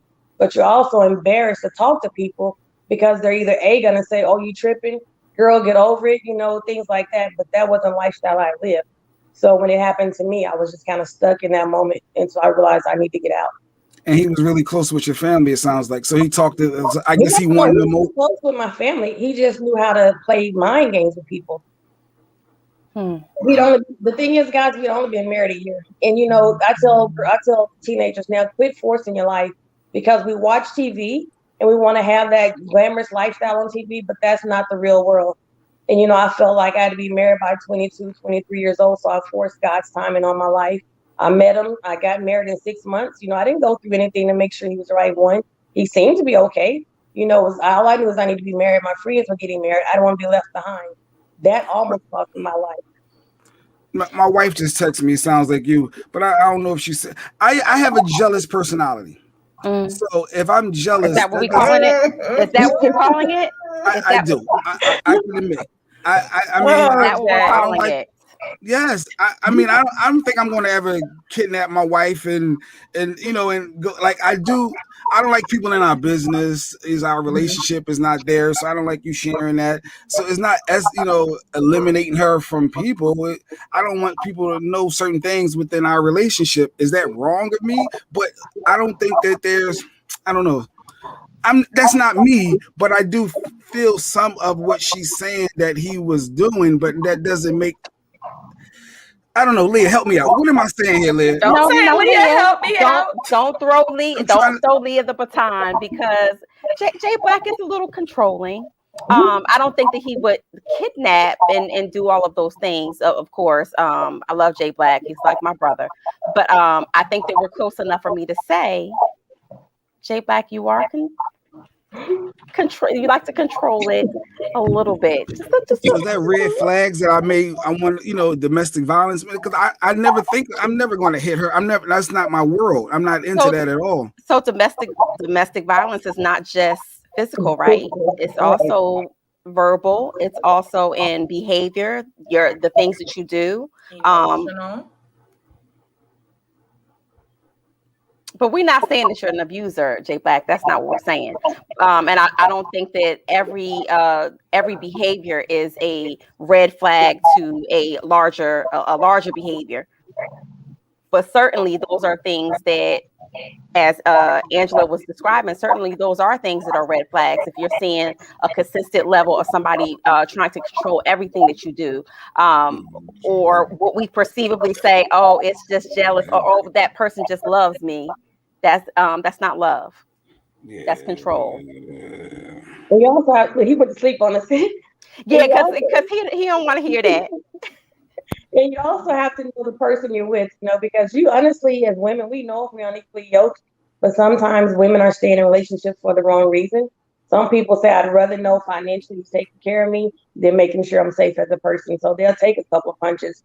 And then too, some women don't know how to get out. So I tell people when I'm talking to them, it's okay to tell a woman to leave, but if you don't have an extra strategy for her, you're putting her in further danger.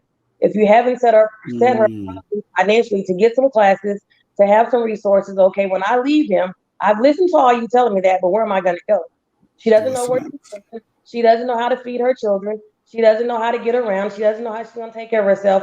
So now when she goes back to him, he's going to kill her this time, possibly because he left her and he didn't know where she was, but he also realized that she have no one to turn to. So we have to put people in the proper position to exit. And it's also a situation too where some guys, it's like I had a narcissistic relationship and they won't let you go. And he pretty much told me, like, I won't let you go. Has created several social media accounts to figure out where I'm at, where I'm doing. Like, I never post in the moment when I'm somewhere, like even Angelia at your event, I was very careful to wait much later to post. I don't tag the location until it's a day or two past being there, because I've had people just show up. And so it's a very, very, very, very real thing. It is. But you know what? To your point, Angela, I do think that some people are in dysfunctional relationships all of their lives, or that's all they've been privy to. That's all they've seen in their upbringing, their home life, to where they think that that's normalized behavior. So if you're in that type of situation and that's normal to you, or you think that that's what love looks like, how do you get your friend, your loved one, or someone like that to leave? You have to tell them that's not love. And you know, because my thing is this, we always say, oh, that's all I know. But you know it's hurting you. You know it's not right, and you know you want something greater. So even though you may have not had the upbringing you want, you still know what you desired and wanted, because you saw your friends live a better life. You saw people you admire live a better life. So just start saying, I'm gonna now figure out how to live that better life. Because we can stay stuck. You know, like I said yesterday, life is a revolving door. But until you choose to get out of that revolving door, it's gonna go forward, stop, go forward, stop, go forward, stop. You have to decide when I want to exit, because everything that's supposed to be for me that's greater is in front of me, not behind me, not in this moment that's causing me to be dysfunctional, but it's something I have to find the strength within. God has given us all the strength within to come out on top and to say, hey, I'm taking back my power. Because I still, when I tell my story, I'm afraid. I sometimes have to get counseled myself, because I'm like, wow, even last Saturday, the actual place we were at is where I saw my attacker one time for the first time after he did that to me. And I wasn't even focused. And, you know, I still have fear, but I don't let fear stop me, because fear will paralyze you. And I realize I can't, because he still has control of me at that moment. So are there any, I was going to ask that. So he's not in jail. That's because, you know, again, and people tell me I'm crazy, but you have to also do what you're comfortable with if you really trust God. I knew that I could still make it. And so he had children, and they said that kidnapping is federal imprisonment. So he went to jail, but they said that he would lose his rights as a citizen, and then he would also be in prison. So I just said, you know what? I didn't want to do that, because I just knew I was getting away. And he hasn't bothered me since then. But that's not for everyone, too, because you also got to kind of know triggering factors. What caused him to go there? He drunk himself, took convulsions, and he wasn't a drinker. But he said if he couldn't have me, no one could. So I still took precaution. I still had things in place in case he came back, because then he was going to jail. I didn't care, but you know, it's just one of them things. And that was we only had 2 incidents. The one he called, reported me missing, and the one he kidnapped me. 2 was enough, because the one should never happen. But I just had to do what I was comfortable with, because honestly, I was very terrified. I was so afraid. Wow. So even in your worst moments, you had empathy and sympathy enough to not take him away from his kids. Right. Because they needed their father. It wasn't my children, but it was someone else's children, and they still needed their father. So what do you know if he was like that with his previous relationship with his the children's mother, or was that just within a relationship with you? I was told he was never like that. You know, I was told he never hit a woman, and I knew that he always got onto his family for, you know, fighting women. But I can't answer that, because it happened to me. All I can say, it happened to me, and it was something I wasn't gonna live with. I initially thought this question that I'm sorry, the action had just asked. I said, well, wait, what is that? But I guess because of your trauma and things you went through, do you own a gun? Like, does it make you feel like you have to protect, you know, you and your family, or is it more of a no? I'll just let go, let God, and go about your day. Like, do you own a gun? Or is that too personal? I have guns. I have people that I can. Plural. She said plural. She got guns. I have guns. I have people I can make a phone call real quick. I have a code word. You know, my children have a code word, because those are things you need. It's not coming like, hey, come help me. No, I have a code word. And talk about that. You know, code word. Not the code word, but like what? Like, is that if for cases like, how do you set that up? Hey, if you're ever in this situation and you text or call, if I see that word is go time, that we know that that's. Definitely. Even when I mentor young girls, you know, I pick up that cell phone and I say, hey, if you get in trouble, text this word. because it's something no one's going to think of. So if they see you, they're not going to know you're saying, hey, I'm in trouble. He's beating me or he's hitting me. You're going to know, hey, come get me. You know, you're going to put that locator on your phone real fast. But that code word is going to send out things to where we can now look at your profile and see where you last at because you took a picture. And now we can track you to at least go from there and have a starting point.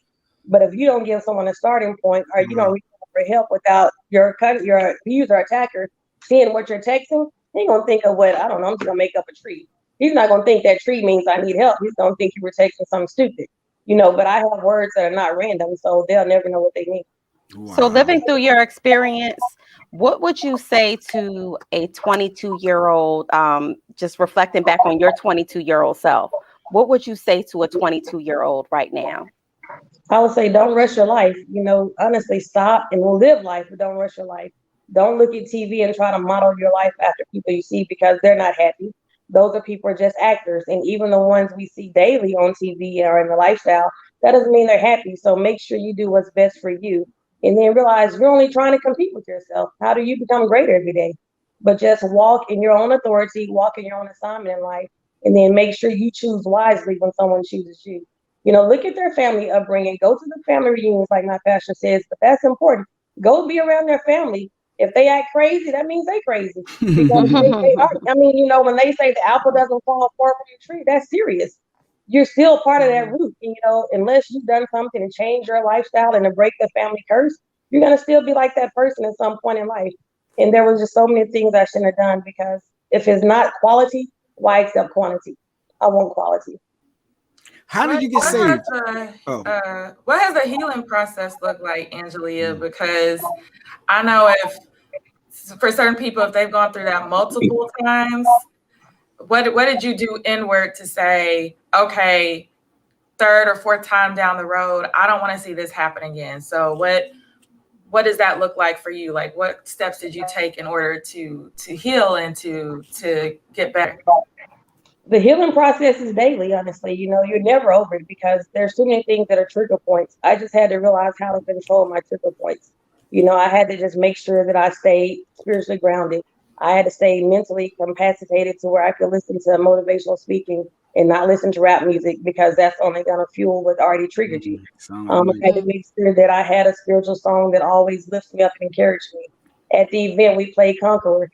Even when I go through things in life right now, Conquer by Spell, when it says I'd rather stand tall than live on my knees because I'm a conqueror and I want to accept defeat.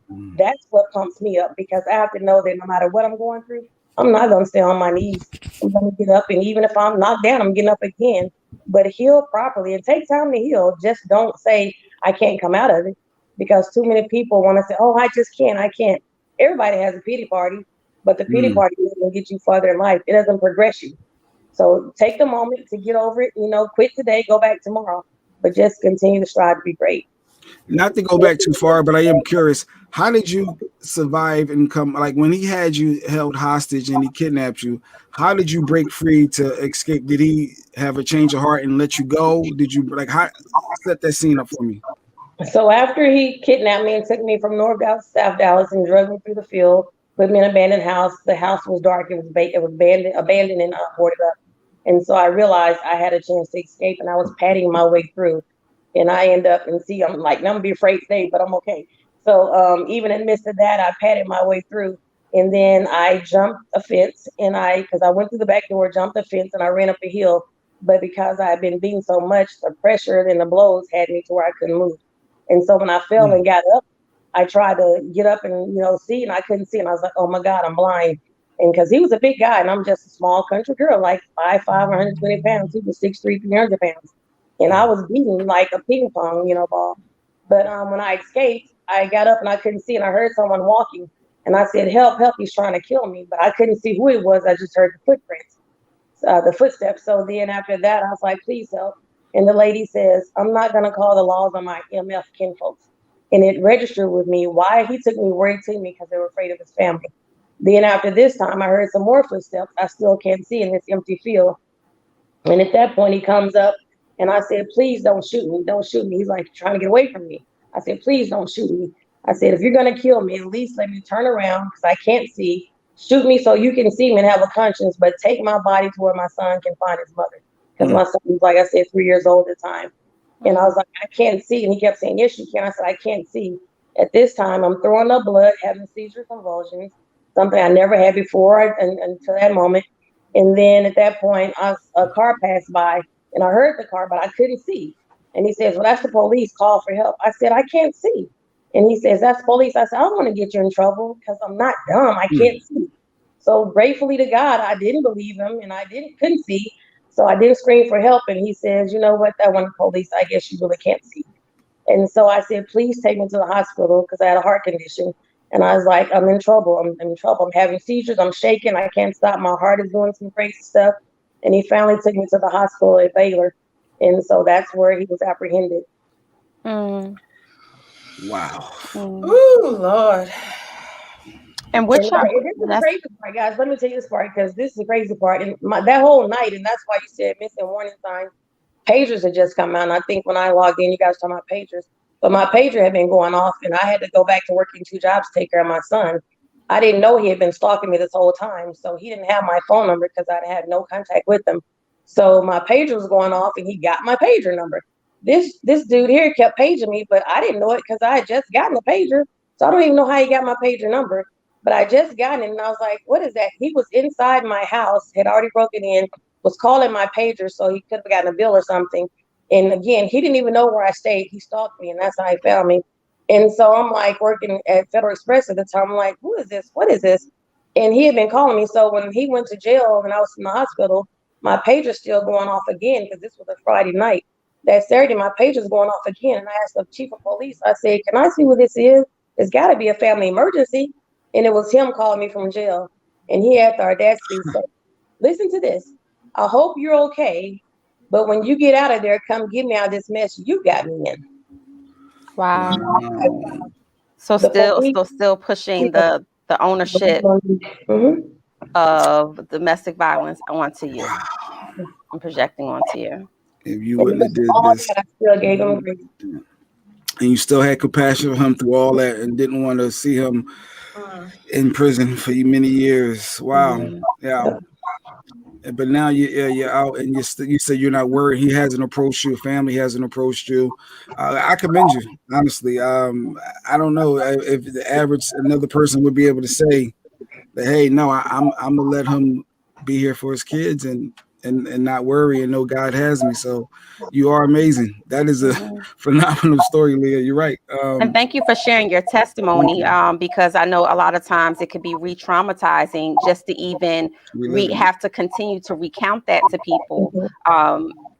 But it definitely is your testimony and is life-changing. It could be life-changing for a lot of people out there who are under the sound of your voice. So I thank you for sharing that with us. Is there a final message you want to get out to people or organization somewhere they can contact you, or if someone wanted to get in touch with you? Yeah, I would tell people my family words would be choose to live. We all are living life, but we're not living life. We're living in the moment of life, but we're not living life to the fullest. COVID showed us a lot of things that if nothing else matters, life matters because it's not guaranteed. And we notice that family matters, friend matters. Take time to love on your loved ones.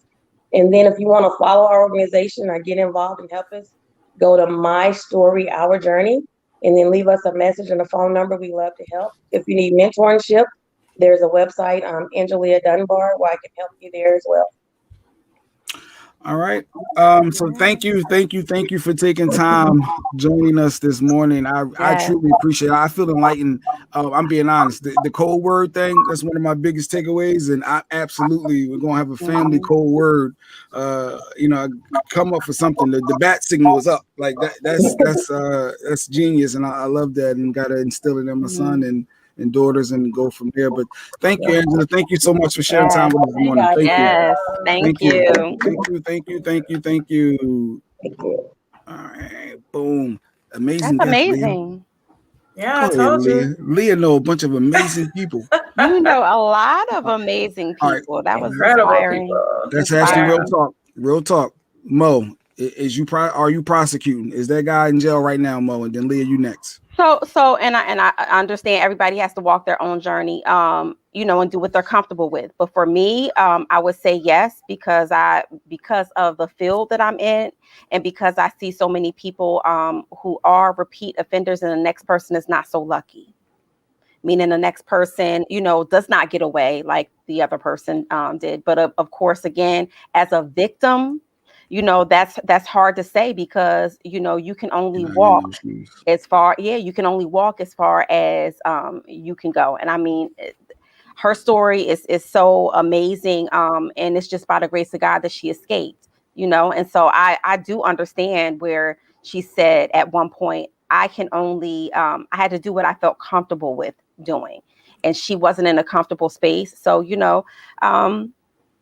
sometimes you have to go with what God or what you feel like you can go with. You know, sometimes everybody has a end point or breaking point. And certainly I can't speak for her situation, but if I was in that situation, I would hope that God would give me the strength to move forward and have him prosecuted, because I would not want that to happen to anyone else. You wasn't worrying about my child when you was doing that to me. So I don't know if I'm considered you raising your kids when you try to take me away from mine. But but like you said, I'm not in that situation. Leah, what were your thoughts? I don't know, because I've been in a situation with someone that was a narcissist, and the scary thing is you don't know what's going to trigger them, or you're putting yourself in danger. Like, mine would just show up like out of the blue at my apartment and would say, like, you know, I'm coming back. You don't know when that person's coming back. You don't know what links they're going to go through to get to you. There's been times where I've had to pack up my things, sneak into my own apartment, pack up my things and go stay at a hotel, park my car in a different spot because I didn't want him to know where I was. So your thought process is, if I prosecute this person, or if I get this person in trouble and they're not put away forever, when they get out, it's not if, it's when they find me, are they going to harm me? And in Angelia's situation, it's, are they going to be successful in killing me? So you're weighing the safety of your own self, and is it worth it? And it's kind of like, you're damned if you do, damned if you don't. If you allow them to stay, they know where you're at. And when I tell you, you could do the best you can at trying to hide from these people, they're going to find you. They're going to find you. And so I have to be honest and say, I don't know what I would do. I mean, I've been stalked a couple of times, and I have threatened, you know, like, if you don't stop, you know, I'll go and I'll call the police. I'll do X, Y, and Z. But I was also very cautious of my own life, knowing that I don't know what's going to trigger this person, and they may come after me. So I just got to get strapped up, and I have people that are strapped up and ready. And I have people that you got guns. You got I don't guns have a code word, but I have several friends that have that 24/7. I have a location tracker with that they can track me at any given point in time because of this person. How often do you think guys are getting in those situations? Because we always think of the female. You think there's a lot of guys out there that may have that that female that's very aggressive and of course, and I guess it's frowned upon for a guy to speak up, so they keep quiet.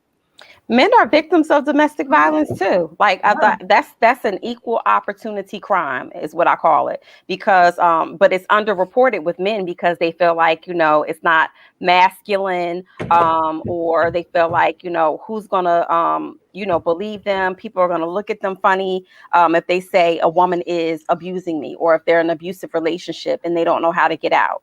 So I think that it can definitely go both ways. I just think it's more prevalent, you know, when you're talking about society norms, it's more prevalent towards men abusing women, because it is a lot of times a thing of control, you know, and enforcing the fact that I am invoking fear on you. So not, you know, a lot of times it's the man invoking the fear on the woman, but it's definitely cases where there are men who are physically and mentally and emotionally abused.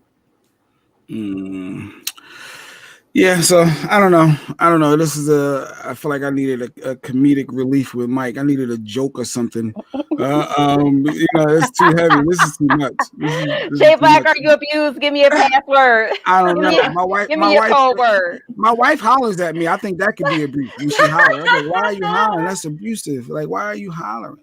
And then we say, what did you do to deserve that? What did you do and to deserve that? And then she said you're a narcissist, and I'm like, Leah just said that too, and I'm like, wait, narcissist?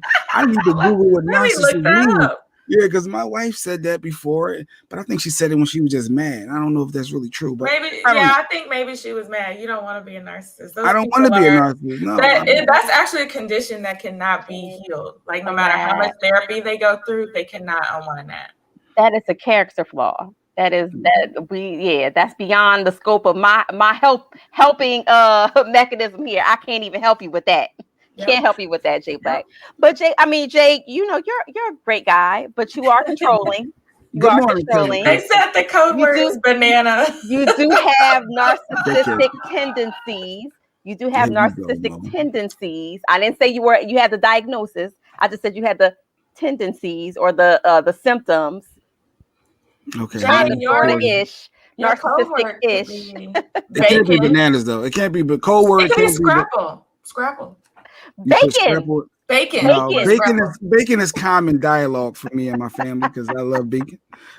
I need to come up with a cold word or phrase. Say ain't no bacon. Ain't no bacon because you know that creates a whole chaotic situation in your household. Ain't no more bacon. Ain't no more bacon. So maybe you need a phrase, not a word. Maybe you need a phrase. Shout out to KevinKersey.com. Good morning, Kev. All right. So where are we shifting to? We're gonna do some stories. We'll do some allegedly. I saw Sage Steele, ESPN analyst, was in the news. Wait a minute. What Paul says, Jay, the narcissist. Here we go. Listen. Never stops. But Sage Steele, if y'all familiar with her, she's analyst, and she brought up about Barack. She's not sure or understand why he identified as black, having a white mom, and it's getting traction. She's getting drugged. I think, do I have the clip? Let's see if we have the clip of Sage Steele. I would love to get your thoughts. Oh, yes, we do. Here we go. Check this clip out. When you fill out your census, I'm like, well, I don't know when the last time I filled out my census was, but if they make you choose a race, she's like, what are you going to put? I go, well, both. She's like, well, you can't. She goes, well, what if Barack Obama chose black and he's biracial? I'm like, well, congratulations to the president. That's his thing. I go, I think that's fascinating considering his black dad was nowhere to be found, but his white mom and grandma raised him. But hey, you do you. I'm going to do me when you fill out your census. So that went viral. And now she sounds so stupid. Thank you. Thank you. I didn't want to say it. Thank you, Leah. I didn't know that your race was determined by who raised you. Like, she sounds so stupid. And when he walks out there in society, even before he was the president of the United States, that man is black. No ifs, ands, buts about it. No ifs, ands. That was stupid. That was idiotic. So if I'm raised by Koreans, if I was adopted and raised by Koreans, does that make me Korean? No, that means that she supports Rachel Dolezal. Pacific. Do I check that box off for Island Pacificer? I mean, that was just the weirdest response to me. I played it a couple of times just to make sure I heard what I heard. That was the weirdest response to me. But it's funny because we always have this. Since before any of us was on this earth, we've always had this whole how much black gotta be in you for you to be considered black. Oh, in you. Oh, Lord. Is it a quarter? Is it half? If that's the case, then there's a lot of white women out there. Right. How do you get your black card, so to speak? What guarantees you to say, all right, you got your black card? But why did she take stabs at Barack is what I was confused with. Like, where did he go? Why did he get sniped? Because he caught so much flack about that during when he first started campaigning and wanted to be president. And, of course, they got to turn in their birth certificate and all of these great things to identify who they are, who your people. And so I think that that's where the focus came in. And plus, Barack is the standard because he was the president. And I think that was just a talking point for them at that time. So if she wants to identify as white, she could. If her parents have black, have white, and she wants to, because like David says, she's the one that married a white man. She may embrace that side of her culture. Could she, or once you got any part of black in you're black? So Jay Black, you can check off whatever box you identify with, right? When you're talking about census and you're talking about any type of government form, and it says, are you African American? It depends on the form, African American, Caucasian, or Island Pacificer, or other. Sometimes it even gives the Native American. It depends on what form you're filling out. You could check off whatever you want to, but when we're talking about society and what society views you as, you blackity black. There's no question about that. You blackity black. If one of your parents are black, they're considering you black. Actually, I think there was a rule.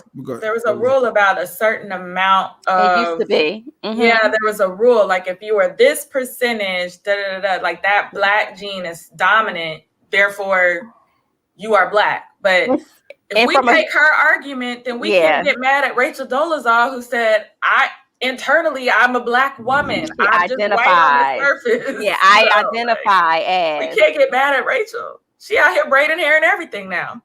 So I want to listen a little deeper. I just let me play this again. My brain cells. I can't. When you fill out your census, I'm like, well, I don't know when the last time I filled out my census was, but if they make you choose a race, she's like, what are you going to put? I go, well, both. She's like, well, you can't.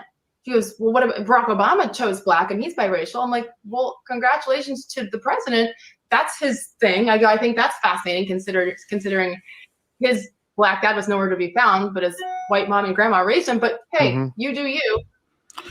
The little shady part too, his black dad was nowhere to be found. The shade of it all, placating the whole missing black dad stereotype. I didn't like that either. I want to Sage. You want to Sage? She is toxic AF. I said, wait. Oh, even though you was raised by your white mama and your white granny and your daddy wasn't nowhere to be found. Like, I think that was unwarranted. That's what it is, Don. One drop of black blood and you are considered black. And so that was the old measurement or old way of measuring back in the day. But of course we know now, with science, you can't quantify what percent, is it just 5%? Is it in my hand and the rest of my body is white? You can't do that. And so again, society, we go by what society says, society norm. She's a Neanderthal. Good spelling. She's a Nathan. Yeah, you know the word. Neanderthal. But certainly in society, when we're walking around, and if you have any type of melanin in your skin, for certain, you black. Oh yeah, the shade was real. The black dads ain't around. Is that true? And his black dad wasn't nowhere to be found. Yeah. The shade of it all. Who hurt you? Yeah. Some black folks aren't around. Some black dads, to be honest. We have to but be honest. let's not play into the stereotype, because there are a lot of black dads who are around. I had a black dad who was very present in my life and who still continues to be present. So let's not play into the narrative that black men are never in their children's lives. You see, I do that. Yeah, because there's white men. Yes, you do, because there are white men out there who are deadbeats too, who are not in their children's lives as well. But we don't talk about that. Listen, if she wants to claim white, fine, throw her away. We don't want her. We're gonna. The black delegation has spoken. Gone. We didn't want you anyways. You probably put raisins in potato salad. You look like you put raisins in the potato salad and that crunchy stuff on the mac and cheese. Not the raisins. But Paul said, let her think she's black, or go to a Klan rally and still think you're white. That's funny. You'll see how it goes. But her experience. Going back to her experience may have where she went to school at, who her I guess her upbringing, whoever she was around, maybe she just identified more with her white culture, her people, and that's fine if that's what you want to go with. But what you can't do, sis, and I use that word loosely. What you can't do is, you know, placate into the whole narrative of the dysfunctional Black family, and you know, I'm mixed because I want to embrace both of my cultures, type of thing. Can't do when that. she goes out in the world, she's You're Black, sweetie. You're Black. You're Black. You can't claim your white side. They don't treat you like you us. We don't want we you still anyway. don't want you. We still don't want you. But she didn't go to HBCU. Bet she didn't go to. She did not. She did not. So I wonder if ESPN is that type of something that makes it fire? You think they're fire? I doubt it. No, I mean, there's been stronger stances, stronger things said on ESPN, and of course, nobody, you know, they've kept them. So it makes for good ratings. It makes for controversy. They love it at ESPN. Now, if she said something that was more detrimental to the white side, of course, I'm pretty sure it would have been looked at. But because she gave those little digs about Blacks, they're gonna keep her. You know how the network do. Good morning, Casina. It was Sage Still. She was an ESPN analyst. She's mixed and said that Barack Obama, she didn't understand why he claimed the Black side when filling out census report and hers, and his white mama and his white granny raised him, and his black daddy wasn't there. Wasn't around. Yeah. So but yeah, so I digress. I guess race will never go anywhere. We're a racist society. Not. Everything is race driven. Race is always race. Set up that way by design. I asked my son the other day about some of the kids in his classroom, and I said, well, is it because there's a Black Jaden and a white Jaden in his school? So I said, is it the Black Jaden that's in your class? And he said, Mom, don't say that. You're being racist. So I said, no, I'm just describing. My son is autistic, so I always make sure, you know, that I point that out, that he takes what I say literally. And I had to remember, like, okay, to him, that was racist. The way that I explained, you know, it sounded to him like I was being, Mom, you can't say that. You're being racist, because I said, I was asking about the difference. So I think racism is always going to be there. And, you know, of course, we've come a long way, and then we still haven't come a long enough way. My wife always talks about that. The kids aren't, you know, born racist. Is what they seeing with the parents. Absolutely. What they're hearing is what the brainwash of the kids watching and hearing. And my son still identifies people by the color of the crown box. Mom, he's peach. You know, it's just like, it's up until recently where, you know, and then he calls Donald Trump orange. You know, hey, you know, look at that Cheeto. Yeah, he says, you know, but because I think your wife is totally right. Kids only adapt to what they hear and what they see. My son did not have any type of, you know, connection to Black, white, like understanding the difference in any type of negative way until the Trump administration. And we were in the car one day and he says, Mom, I don't like Donald Trump. And I'm like, what do you mean?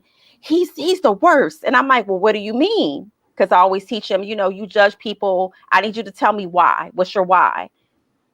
Because he doesn't like Black and brown people. And he doesn't like Mexicans. He doesn't even like Mexican food, Mom. Oh, goodness.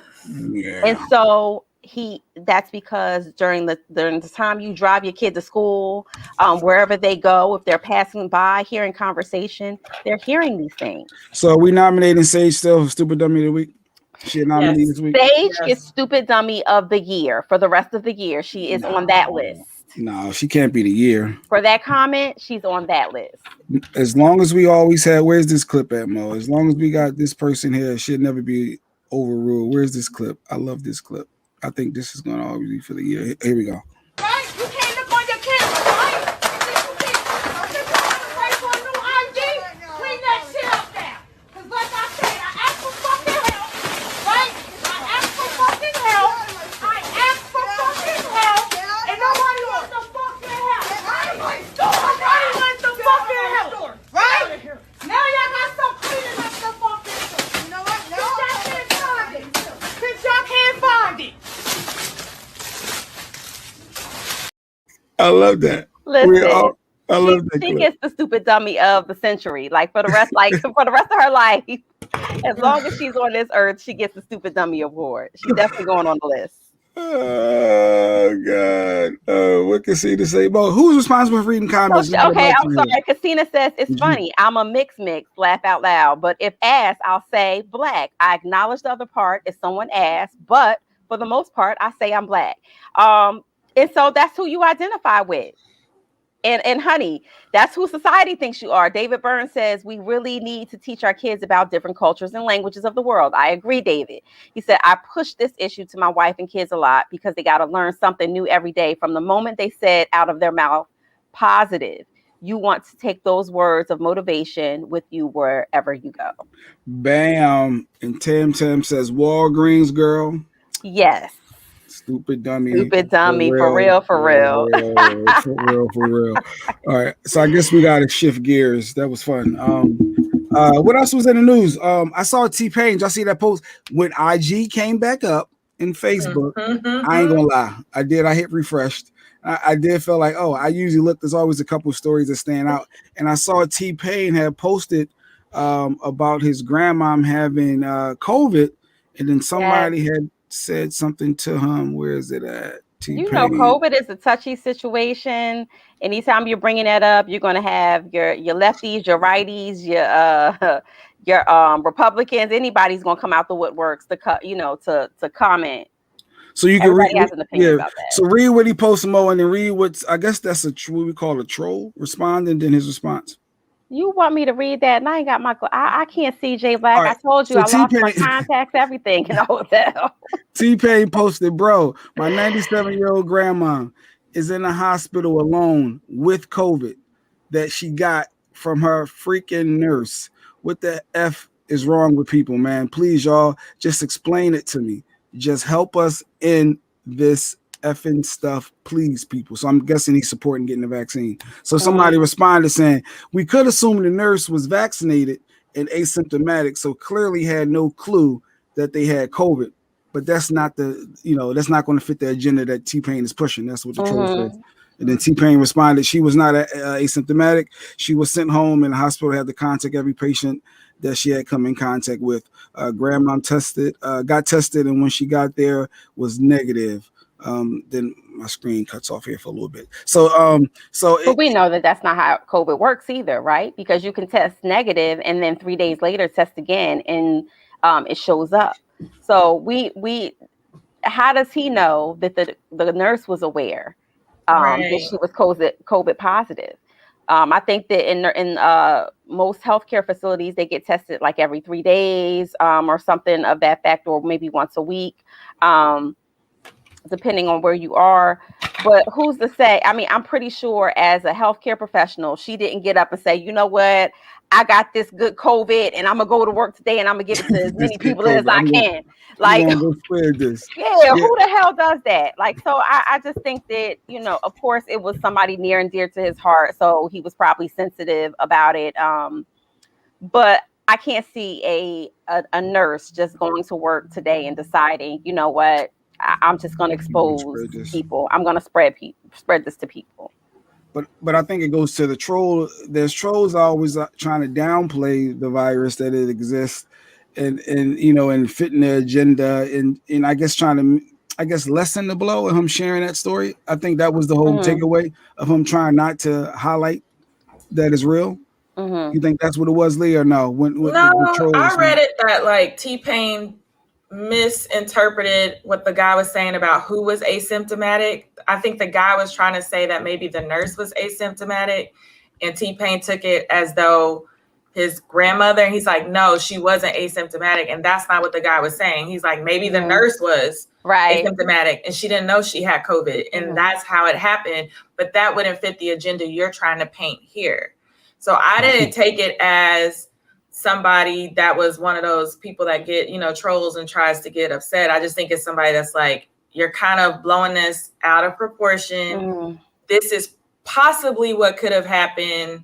And, Just putting it out there. I didn't take it that way. And COVID is it's something that we've never experienced before. And then you have these different strains and variants where with the Delta variant, you don't even get a fever at times, because they were saying if you have a fever, checking people's fever, that was like, okay, you don't have a fever, so you must not have COVID coming into buildings.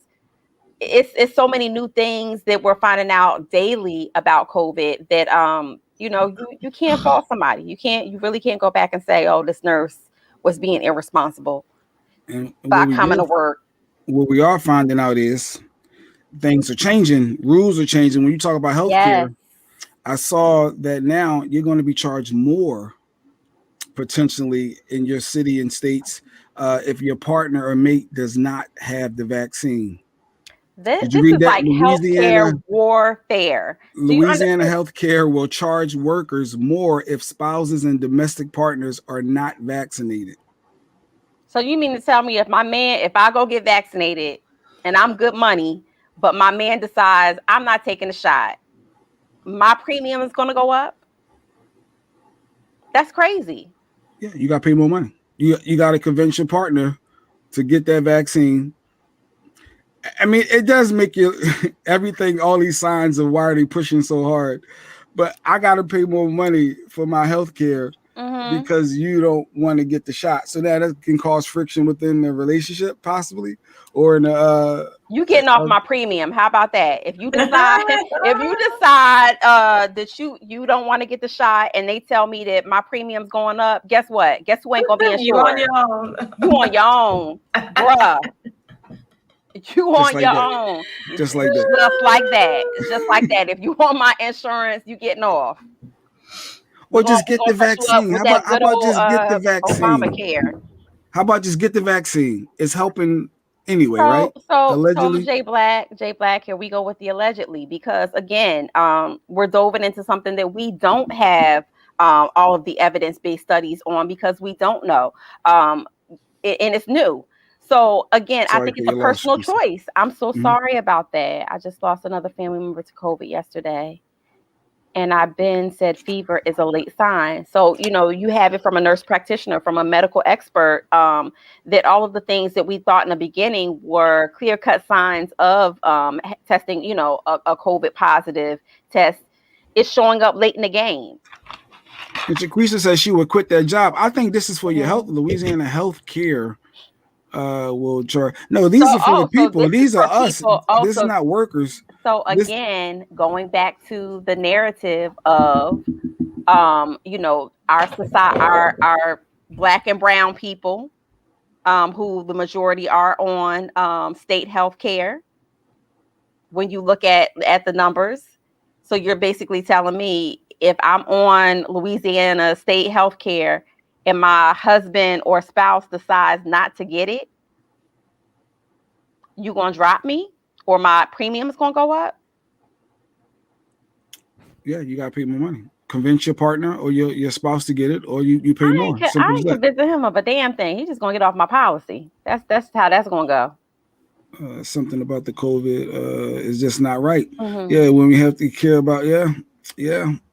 Like it's something there when you say if my spouse doesn't have the shot, I got to pay more money. So in New York, they're giving away $100 again to people who come and take it. And Shaquisha asked, you hear is a whistleblower that works for Pfizer? You heard about that? I don't even know. No, you're gonna have to send me that tea. I was waiting on that. Well, hopefully the same whistleblower that shut down IG and Facebook. We don't want that again. That's for sure. Hope there's a different whistleblower.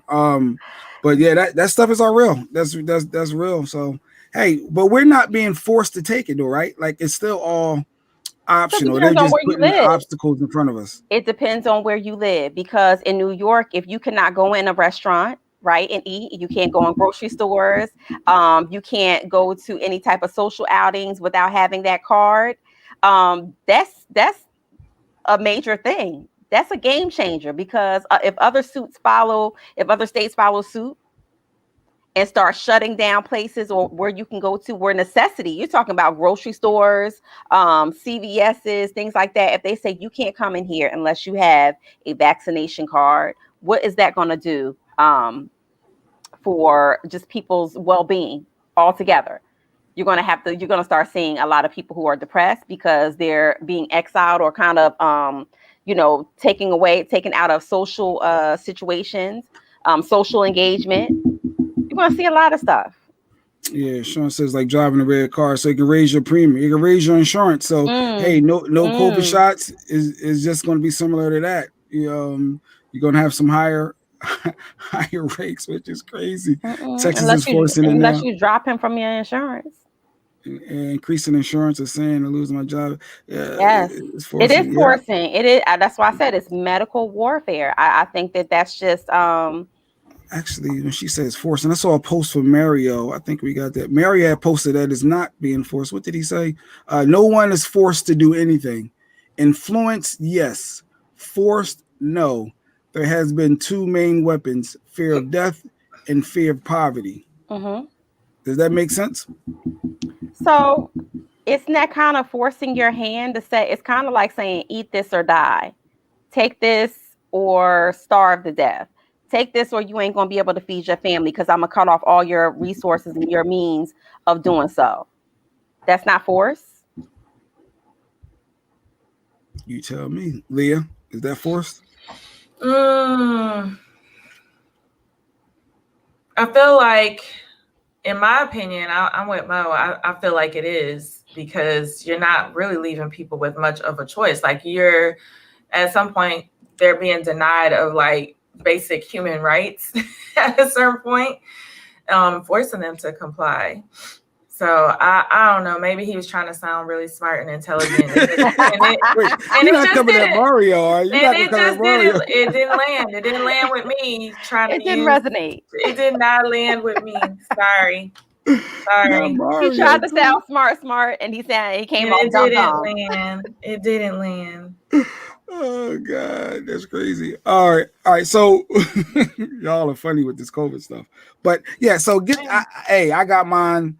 I'm the boosters every 6 months or whatever. Allegedly, we're going to keep an eye on all of this COVID stuff. I am not vaccinated. I've made made it no secret that I'm not, and it's a personal choice. Because I'm not sold yet on just getting vaccinated. No, Jay Black. You don't got no real reason not to. Listen, what is your real reason? First of all, and I'm in that small percent. You know how they do the percent, only 1% of people experience blah blah. I'm in that 1%. That's me. I always have the reactions. I said, if I get it, I'll probably go 2 ears, 2 noses, 4 extra eyes, and be hanging over the bed, because I'm always that person that when I take something, I always have this severe reaction to it. So I'm good. Good morning, Nyla. Good morning, Nyla. I'm with you, Mo. So Red is with you, Leah. I mean, you gotta do what's best for you. I wasn't gonna get vaccinated, and then I needed to travel. And to Mo's point, I had to go to New York to do New York Fashion Week for a client, and you have to have your card. And she asked me several times, make sure you pack your card. And then when you went to even get into the premises, you had to show your card, and they gave you a band. And I remember that there was a woman she invited to her show that was her friend. They would not let her in. And so I went down to security and I was like, she's on the list. And they said, well, she's not vaccinated. This woman was clearly like 6 or 7 months pregnant. And she was like, the vaccine wasn't really like out there and approved or whatnot until after, obviously I got pregnant, and it was at a point to where my doctors kind of advised against it because they didn't want anything to harm the baby. But let me show you that I have the antibodies, because she had COVID before. She had the antibodies, and she showed all the testing on her phone. And they were like, no, sorry, you can't get in, because if we make an exception for you, we've got to make an exception for everybody else. And I just felt terrible, because it's just like, this is a pregnant woman with a child. And y'all are pretty much telling her, like, you can't do anything unless you get this vaccination, even though you have another human body growing inside of you that you don't know how it would affect your child. Not only that, they're telling if you are pregnant, they're saying don't get it. Like if you're pregnant, so how they do wouldn't you let her live? in. They wouldn't let her in, and I used every lawyer term I could think of. And New York was like, you was pulling them out. And New York was like, no card, can't, or no proof of whatever. Right. She can't get in. Yeah, But that's why a lot of people are on, going through the back block, J Black, and getting these fake vaccination cards. That's why it's out there, because and so them sting operations. Oh, it's a Sexy Mo, wear your eyeglasses. Listen, she need it because she got to better read these comments. My glasses, aka my birth control. Those are my backup joints, and I don't wear those out in public. Unfortunately, I'm gonna get all of this handled today. I can see the comments. We got a comment from Michael Shawn. He's watching on Facebook. Mike said, said, "Just take the damn shot." I was about to go on my Michael Shawn voice and say, "Listen, people, America, if they really cared about you, it would be free health care for all. But they don't care about you because it's all about money and getting the medicine and the perks." That was that was my Michael Shawn voice. And this is where I come in and say, Michael, Shawn, I agree with you wholeheartedly. I agree with that. All right. So now, wait, are we shifting gears? Finally, is it time for allegedly with Sexy Mo? I just won't go where I'm not wanted. Yeah. Well, I mean, I had tickets to Hamilton, and those were expensive. They were like $160 something a pop, and unfortunately, I got them before they put this mandate in, and I can't go now.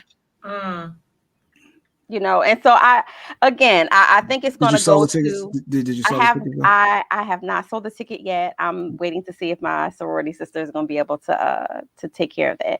But I just think that it, outside of entertainment, I'm talking about just your basic necessity places that you need to go to, grocery stores, pharmacies. If you cannot enter into a lot of these buildings without having this card, what is that going to do going forward for people?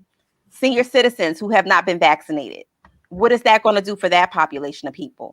So it's just something to make you think. It's a big control thing when you're talking about the government controlling how you move if you don't take this shot. Yeah, because now I think this week or last week it was American Airlines is requiring it, Southwest is requiring it. So we just gonna see this trickle effect. Yeah. This government, it's feel weird reading a comment from Michael Shawn show. He said this government is not going to let you not take the shot. So with that health insurance going up, if you want your health insurance going up, no, well, get the shot. Convince your partner, convince your spouse. So Clyde, take the shot, Clyde. If you don't take the shot, Clyde, they're gonna drop you from the insurance. When they start missing money, it will change. I know financially, if I can't afford to pay my bills and I'm struggling now, and then you say I got to pay more because my spouse don't want to get this shot and I need the health insurance and they need it. It's going to be people saying, all right, let's just get the darn shot. Or we got, so it does put some people in bad situations. Soon the 11 under can get the shot. Yeah, they still testing all the kids right now. Yeah, they're testing them all. All right. Before we get into allegedly, this is a perfect example of why they have the government regulations and that they just now the whistleblowers, they out there. I want to hear about this Pfizer whistleblower. I want to see what they got to say. But even no matter what they say, what are we going to do? We still going to need to get the shot. You're still going to, FCC regulated it. You already know when scenario. Look at Mike Shawn on social media. Yes, Tam. Mike talked all that. He didn't care about social media. Yeah. At least he could have been on YouTube, right? It's a little different YouTube than Facebook. Yes, he missed it. What did he say? You would need it. You would need I don't know. Need a what? All right. So it's time for allegedly with Sexy Mo. We don't have a fancy intro. What? So I'm gonna go like. Man, I can't wait until Shawnee. We don't know. Shawnee get back. We don't know if this is true. We don't know what she's saying is facts or not. But Mike. We do know it's allegedly. I'm trying to take it to Michael Shawn. It's allegedly with Sexy Mo. Good morning, Mo. What's your first story? Bam. Boo! That was terrible. Worst intro. That was terrible. Right. That's terrible. I think I'm going to have to contact We the Worst Records about that. I think you're going to be dropped from the label, J Black, with that intro. Terrible. Well, I do have some allegedly for you, Jay Black, and it's the week of marital bliss not. It's the divorce week, and what's mine is mine, and what's yours is mine too.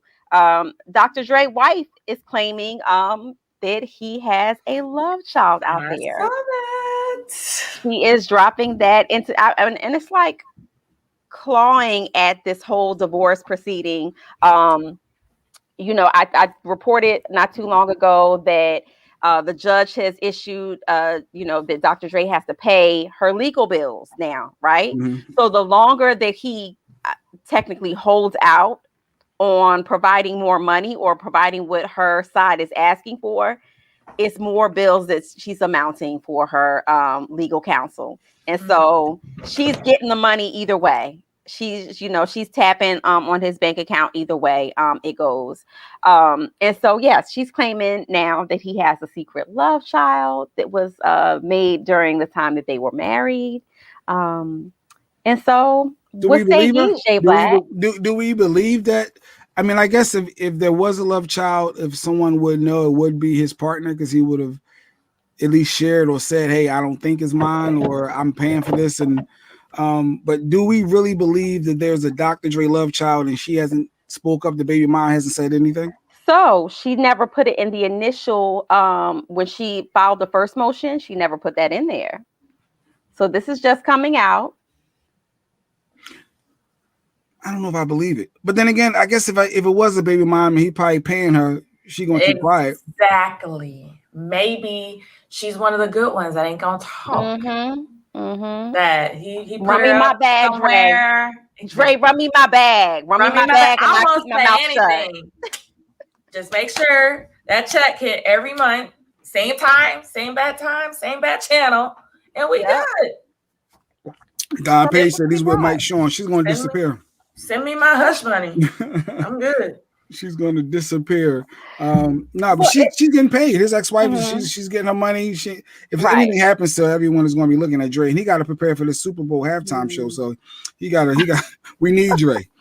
He has work to do. He has work to do, and I'm pretty sure that she's going to try to stick her hands on some of that money too, because that's an increase in income, right? I'm pretty sure he's doing the whole halftime show for a nice take-home purse. It doesn't matter. They're still in the middle of a divorce proceeding. And remember, I told you before, and maybe Leah can speak a little bit more to this, but the whole spousal support and the alimony, that's a temporary amount. It doesn't mean that it's fixed and she can take him back. The lawyer can take him back and say, hey, he's making more.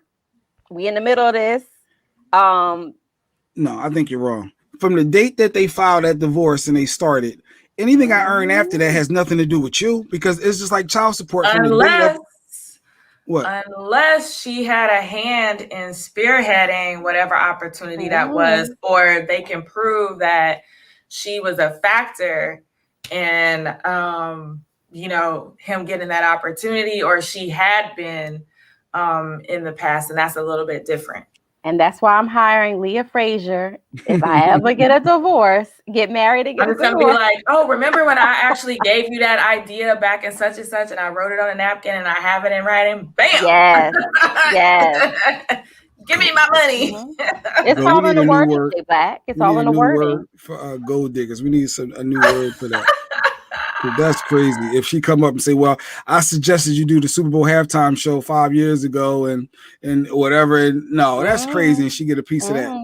Wow. I told you that you should sell Dre beats and you need to sell it for this amount. And then we talked some type of legal, jargon about it. That's business. I helped you. Like I need California law is different than any other law. I know that when it comes to divorce, you hear it all the time. It is. I took that bar exam. It's the hardest bar in the country. But you have to learn 2 sets of laws. You have to learn federal and state, and it was very difficult because I was coming from Texas, where everything is just pretty much black and white. Texas, where COVID don't exist and everybody can have a gun. Oh, it doesn't. It doesn't exist here. It kind of skipped our state. All right, so we'll see how that play out. Yes, you know, in Texas, I always say Texas, everything is spit on your hand and I'll spit on yours and we shake on it and that's the contract, right? Yeah. Well, speaking of contracts and judges, the judge is kicking back his original, what he set out originally, saying that Kelly Clarkson's husband gets to keep the ranch. Well, he's taking it back. Kelly Clarkson is getting her ranch back and the other two properties. The judge is saying that, see, y'all was all happy. You thought we got one. The city boys was hyped when this first came out, and they was all excited and saying, "Yeah, one for the guys." Nah, she does still have to pay the $200,000 a month, or whatnot, but she gets to keep both of the properties.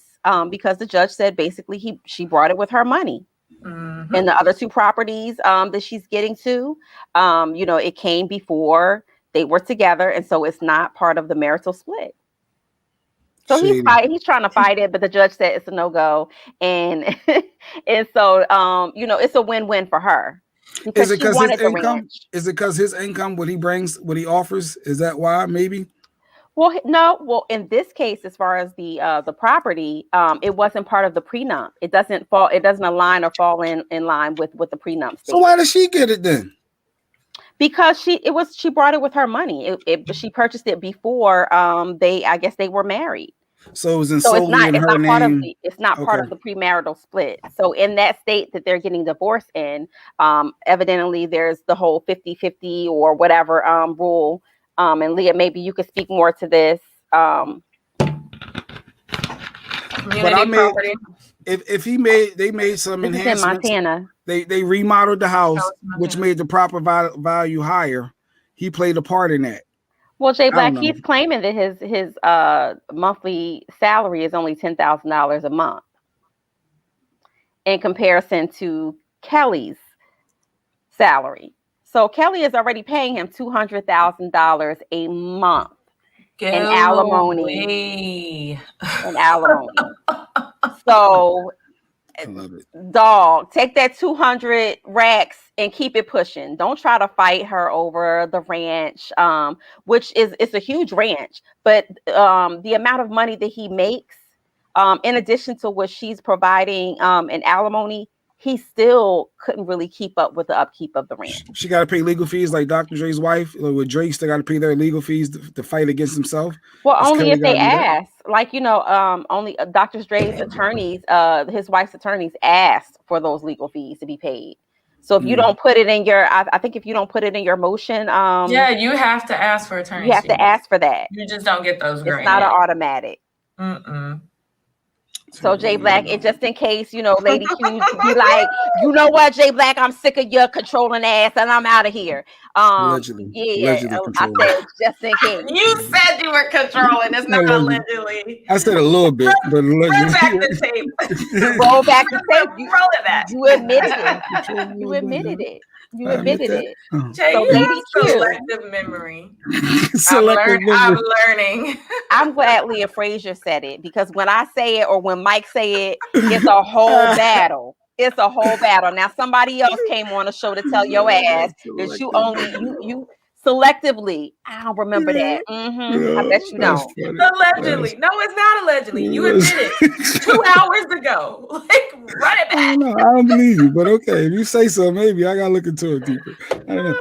But good for Kelly Clarkson's husband that he's still getting the $200,000. She got the house, but he can still buy his own crib, and he don't need the $10 million ranch. He can get his own that she still end up paying for. Because she's paying $200,000 a month. It's something about this ranch, though, that in Montana that he is hell bent on keeping. I mean, it's a beautiful piece of land, but he is adamantly, he doesn't even care about the other two properties. It's this Montana ranch that he doesn't want to let go of. But so maybe we also in a divorce, we've got to look.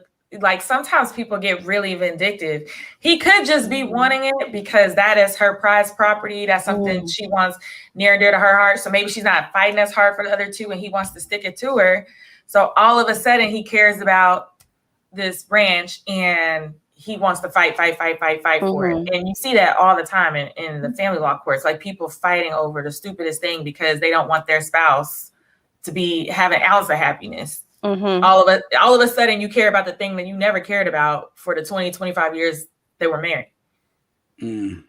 True, and more true. Yes, Mark. That's a new t-shirt. Selective memory. Selective memory. Yeah, you should. Hashtag selective memory, or like, I have selective memory today. I tell my wife she gotta make some selective memory shirts for selective memory equals J Black. Yes. Ain't nobody gonna buy that one though. I think just selective memory might be a good shirt that people will I'm support. on my J Black-ish. And then under it has selective memory. Speaking of that, support my wife. She's starting her own journey, her own small business. Yes. Go for it, LLC.com. Support that website. Yeah, people post it, they get a new job, they get a bunch of likes. You post you started your own business, you get like 5. Here we go. I was just watching. I'm just trying to support I it. agree. But anyway, back I to Sexy agree. Mo. Back to It's Sexy very Mo. true. It's very true. Back to Sexy Mo. I'm sorry. I was on my little rant there. All right. Shameless plug. What else, Mo? What do we got? You still got like 20 minutes to fill. Yes, and that's my son's school calling. Every morning I'm supposed to fill out a health survey to make sure that he doesn't have COVID before he can enter into the school. And I guess I forgot this morning. Oh no. How would you know if he got it overnight? You just say, oh, he has no symptoms, you mean? The symptoms. So it's a questionnaire. It's the symptoms. They ask about, fever. They ask about, cough. They ask about sense of the smell, taste, all of the COVID symptoms. They want to make sure, and you have to have it filled out before he can actually walk into the school. And why would you want to send your kid if you thought they had symptoms? I guess the people that don't believe in COVID would still send their kids. Right. They want to make sure that your child is not coming to school with COVID symptoms. And what it does is it locks you out of the bill. It actually locks the kid out of the system. Somebody saying hello. That's your phone, Mo, to school? Uh-oh. I heard hello. Sound like a white lady. Like, am I on the air? Oh, Mo's frozen. Allegedly with Leah and Jay. I don't know. We come up with some stories. Did she freeze for real? She did freeze. Yeah, she's frozen. She's gonna have to go out. She's gonna probably come back in. What else is in the news? All right, who's out there got an allegedly story for us while we're waiting for Mo? Give me something in the news that we can talk about that's allegedly before I make up something. No, don't make up anything. Let me see. I like making up stories though. That's fine. See, there you go. Admit it at 2 hours, 25 minutes, and 52 seconds. Admission that you lie. Let's see. What else do we have going on? Allegedly. All right. We talked about T-Pain. We talked about Mary. I saw him in the news. Ray J. Go ahead. Go ahead. Oh, did you see that? I was listening to the Breakfast Club and DJ Envy is getting sued because he named his car show Carchella. And so Coachella is actually suing him for trademark infringement. Yep. And he's already paid in $30,000 to the case.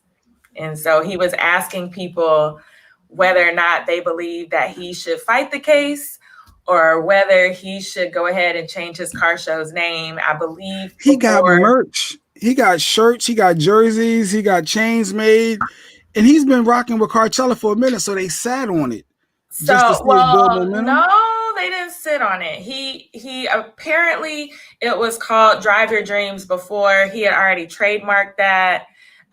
He set up the business that way and then got the great idea like, oh, I'm calling it Carchella. And so he's been promoting it. Obviously, Breakfast Club has a very wide audience. Charlamagne comes out the gate and says, they gonna sue you. They are going to sue you. And they came around and sued him, even though he said he had checked with his attorneys. His attorney says, you're fine because under a trademark, you have to file whatever you're trademarking under categories. And so he says theirs was filed under, his attorney said it was filed under a festival, music, and a location. But his was dealing with autos, auto cars and events, not the same. Well, apparently Coachella not only has the entire name trademark, but the Cella piece is trademark as well. And so because he did Car and Cella, and they've trademarked Cella, like Coachella, the Cella. So the cellist, everybody. The Cella is trademarked by them as well. Yeah, so he's getting sued, and he's trying to figure out, should I fight it or should I just go ahead and change the name? You gotta let that go. He just got. I would say just let. Yeah, I would just say it ain't worth it. Just change the name because the theme is the theme. Yeah, take your bread and he got to eat that and move on. That's funny. We was all in a group text yesterday back and forth. I didn't even see that come up. But yeah, and every time I try to get him on the show, he said, "When I'm on the same time y'all are on." But that's interesting to me that I'm eating that loss, and I'm moving on. The gear I got, whatever it'll be, keepsake, similar to how Mo's back from the cell phone. But yeah, we were talking about DJ Envy getting sued by Coachella. And should he leave it alone or not? Turn your phone sideways. I'm feel like a guest right now. Turn your phone sideways. There you go. I feel like a guest right now. Yeah, like what is she doing? Like, yeah. You talk about COVID, and all of a sudden I lose all Wi-Fi again. Oh, it's your Wi-Fi. The hotspots ain't working no more. It's the Teddy Riley Wi-Fi. Versus. Back in the day, what is this? Oh God, David Burns, the whole paragraph. Area police officer. Oh yeah, Sounds like something for Friday with Dr. Smith. We'll come back to that, Dave. All right, Mo, what's your next story, Mo? Can you hear me? So yes, we talked about R. Kelly. Your audio sounds horrible though, Mo. I'm just being honest. It sounds horrible. Oh, I'm not supposed to say that, Leah? Did she just leave? She got mad at me. No, I don't think so. She was making adjustments. No, Mo got mad at me. She do that from time to time. There was some guy on the internet that was I don't know who he was. I saw it last night on my feed, but he was like in defense of R. Kelly. Some influencer, I guess, some black guy. I gotta go pull it up. I was about to say, I was wondering what his angle would be. It's probably separating the artist from the music, maybe. As far as him supporting R. Kelly? Yeah, I would think.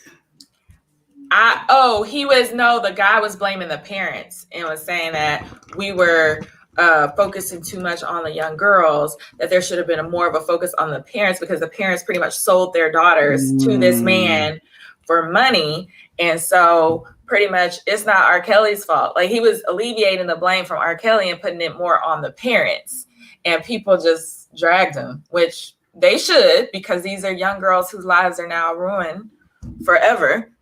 But he was in defense of R. Kelly, saying we need to be looking at these parents who pretty much sold their daughters. Can we look at them in addition to, without putting it off all on the parents?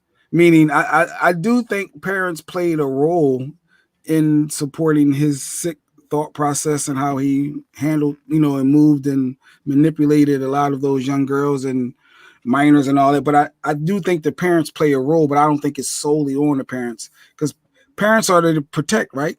Aren't their role is to protect? They didn't protect. And surviving R. Kelly, there was several that came back and said, my daughter wanted to be in entertainment and she wanted to be a singer, and he said he could do this and he said he could do that. And it was the same thing allegedly with those young boys and Michael Jackson that they were saying. Michael said that he could help them in their career, and I let my son go, stay with him or travel with him, and this happened. So there's a lot of instances of parents allowing their children to be alone with these entertainers for the sake of this person saying they can get them to the next level or make them famous. Yes, I agree. The parents had played a part. Yeah, so parents play a part. Yeah, I don't think the parents are off the hook, but I don't think if the guy is trying to say, hey, it's all the parents' fault and it ain't R. Kelly's, that would be he's going to lose that debate and argument every time. That's out there. Yeah. So I'm curious. I look into that one, but parents, keep your kids away. If you know there's a potential problem, maybe they want that limelight too. They're thinking if my son or daughter is close to this star, maybe they're living out their childhood dreams. Who knows? But that's crazy to let your kids go. But I guess in the documentaries, though, you see the parents saying, "No, I'm fighting for my child." The Azriel Clary. I know we played that clip earlier this week when she spoke out with Gayle King, and they were fighting, trying to get them back. Matter of fact, do I still have that clip there? But it was interesting to see how she looks now and what she looked like then. And she spoke about how R. Kelly, manipulated and that whole process. Ariel, Clary, is she still here? Yeah, she's still here. Might as well play that clip while we're waiting for Mo. Kelly was found guilty on federal racketeering and sex trafficking charges. He could face life in prison. Now, this is not the first time that we spoke with Azriel Clary. We also talked to her back in 2019 in a very different interview. She was still living with R. Kelly and another woman, Joycelyn Savage, at the time. Now, they both defended Kelly and said they were his girlfriends. Here is part of that interview. What is your relationship, both of you, with R. Kelly? We're with him. That's our relationship. We're with him. Yeah, we that's what it him, is. And we're in a relationship with him. Right. You just said it. A very strong A very strong relationship. They said both women claimed Kelly was not abusive, and we should note that R. Kelly was nearby and made his presence known to the women during that interview, although we did not know that he was still in the room. We were told that he had left. We sat down with Azriel Clary yesterday, more than 2 years later. She says our conversation back then was a turning point for her. And I look back at the interview that we did originally, and I'm wondering how you go from that young woman who was very clear, and I have no judgment here. I'm just trying to understand your process. It was consensual. She was in love with him. She felt he cared about her, to making the decision to take the stand against him. I feel like that interview was a blessing because, like I said, for 5 years since I was 16, I didn't have any relationships with any other women except for women that he had been intimate with. And so when I did that interview with you, I instantly regretted immediately how I reacted. And you did? You regretted it? I did. And I don't know, something about just watching you be very casual and calm and collected. And it just reminded me of me. I was like, wait a minute. I used to be that poised. I used to be that calm. What happened to that girl? Where did she go? Mm-hmm. And couple thoughts there, though, Leah. I thought Gayle was a little like she wanted to be co-signed with. Oh, really? You? I know the shade. The shade of all that. But like when you look at that, first of all, she looked like she's been through a lot compared to what she looked like 2 years ago. I don't know. I guess we're not going off appearance, but she was speaking her truth. She did look a little bit more tired and beat up, but I guess as a victim, go for it. Come on. She looked a little bit more tired and beat up. She did look like she's been exhausted. Like she's word choices. You're not like Mike. You're not falling for it. Okay. No, I'm not falling for it. Lord Jesus. She's speaking her truth now, but like she was in the moment, I guess, back then. So she felt obligated. Now that he's definitely locked up, she feels more confident to come out and speak. Well, of course. I mean, when somebody exerts that amount of control, he was in the room. They didn't know what they were going to get into the first time once they left the studio. And now she's free to speak. It's free to speak. But you know what I can't get out of my mind, and maybe I'm the only person that thinks about this, is that there was that report that came out that said how bad he smelled down there. And so because of all the stuff he had going on, and they've been talking about it, and I'm just like, so every time I see his face now, and every time I hear any of the situations, I was like, how did they manage to do all those things with him every day, all day, knowing that it was just off the chain down there. The 50 million in the bank account might have something to do with it. No. Oh. I don't know. Every time I see him, I can't get that out of my mind. Like, your junk is just. No, I think everybody at some point been there before. They kept moving. I think we talked about that before. We did, Jay, but apparently his is like that every day. Like, it's not an accident. Like, several of the women complained, and they testify to that.